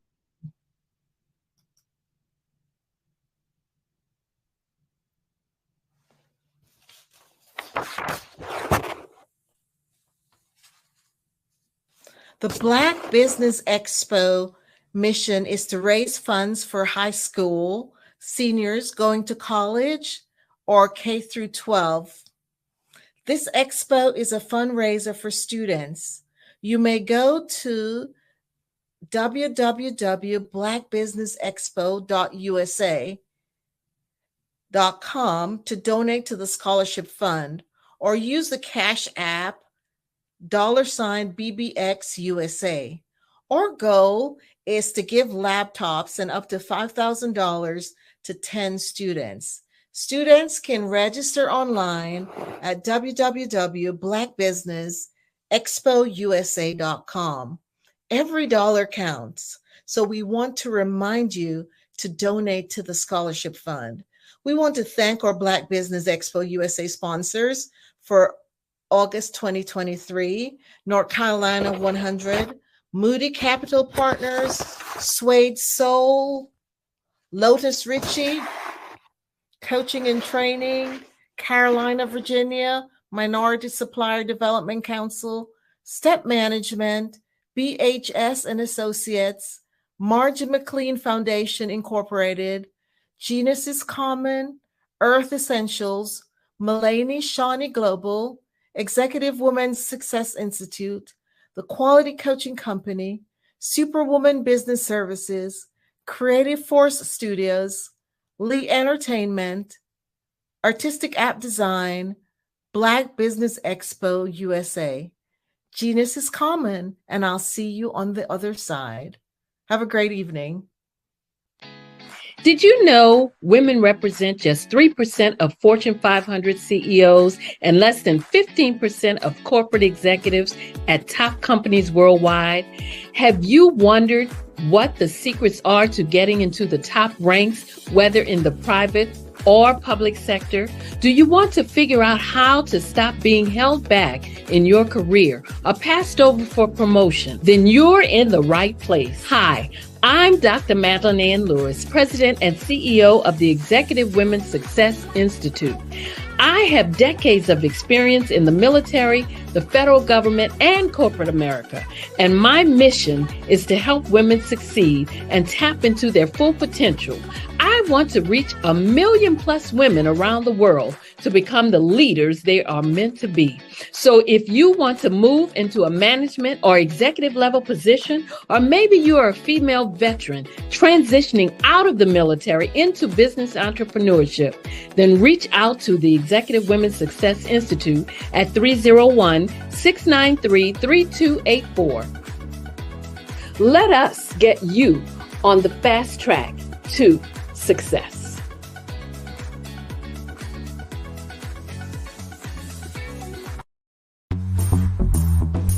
Attention all entrepreneurs and companies. Are you looking for reliable and efficient virtual assistants and back office support to help you manage your business tasks? Look no further than Superwoman Business Services. Our team of virtual assistants provides a full range of administrative support services, including operations management, social media marketing, and much more.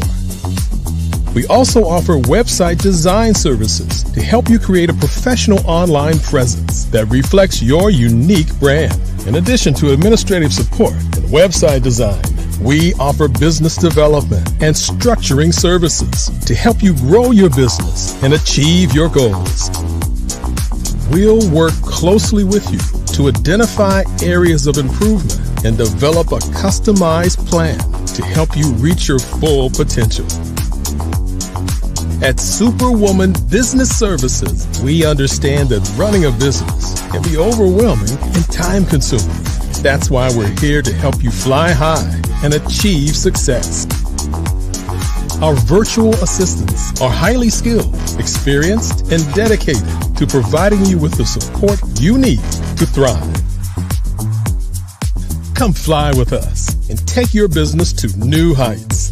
Let us help you become the superhero entrepreneur you are meant to be.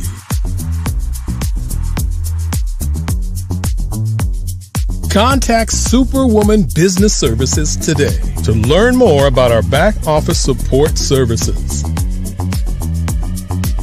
Come fly with us and take your business to new heights.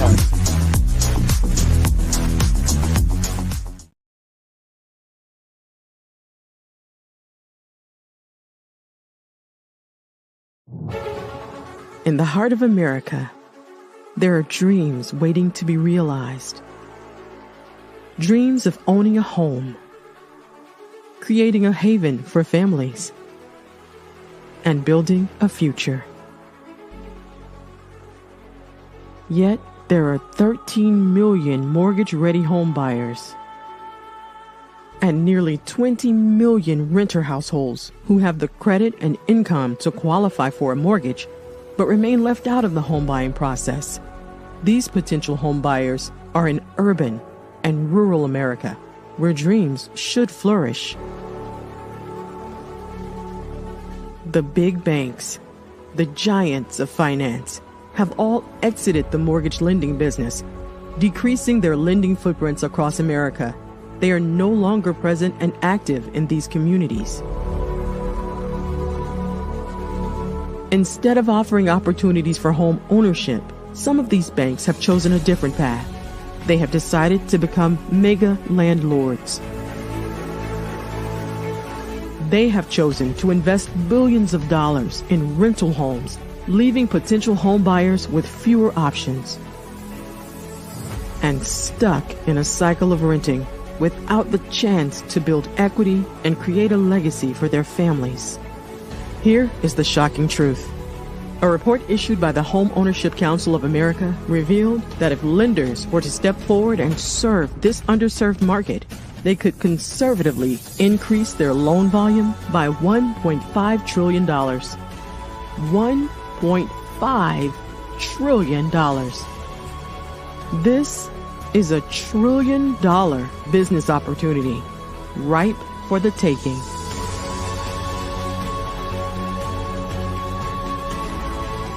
That's why I Have a Dream Home is here. We support the American dream of home ownership in urban and rural America.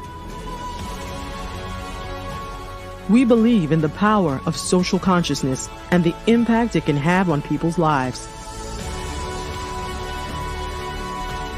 Investing in urban and rural America is not just good business sense. It's a moral imperative. Our mission is clear. Become the go-to mortgage lender in these communities. Create a pathway to home ownership for all Americans, breaking the cycle of poverty by empowering families to build wealth, stabilizing our communities, and taking pride in our country. I Have a Dream Home. Unlocking dreams, transforming communities, and rewriting the story of American home ownership. For more information, scan the QR code or visit our website at www.ihaveadreamhome.gold.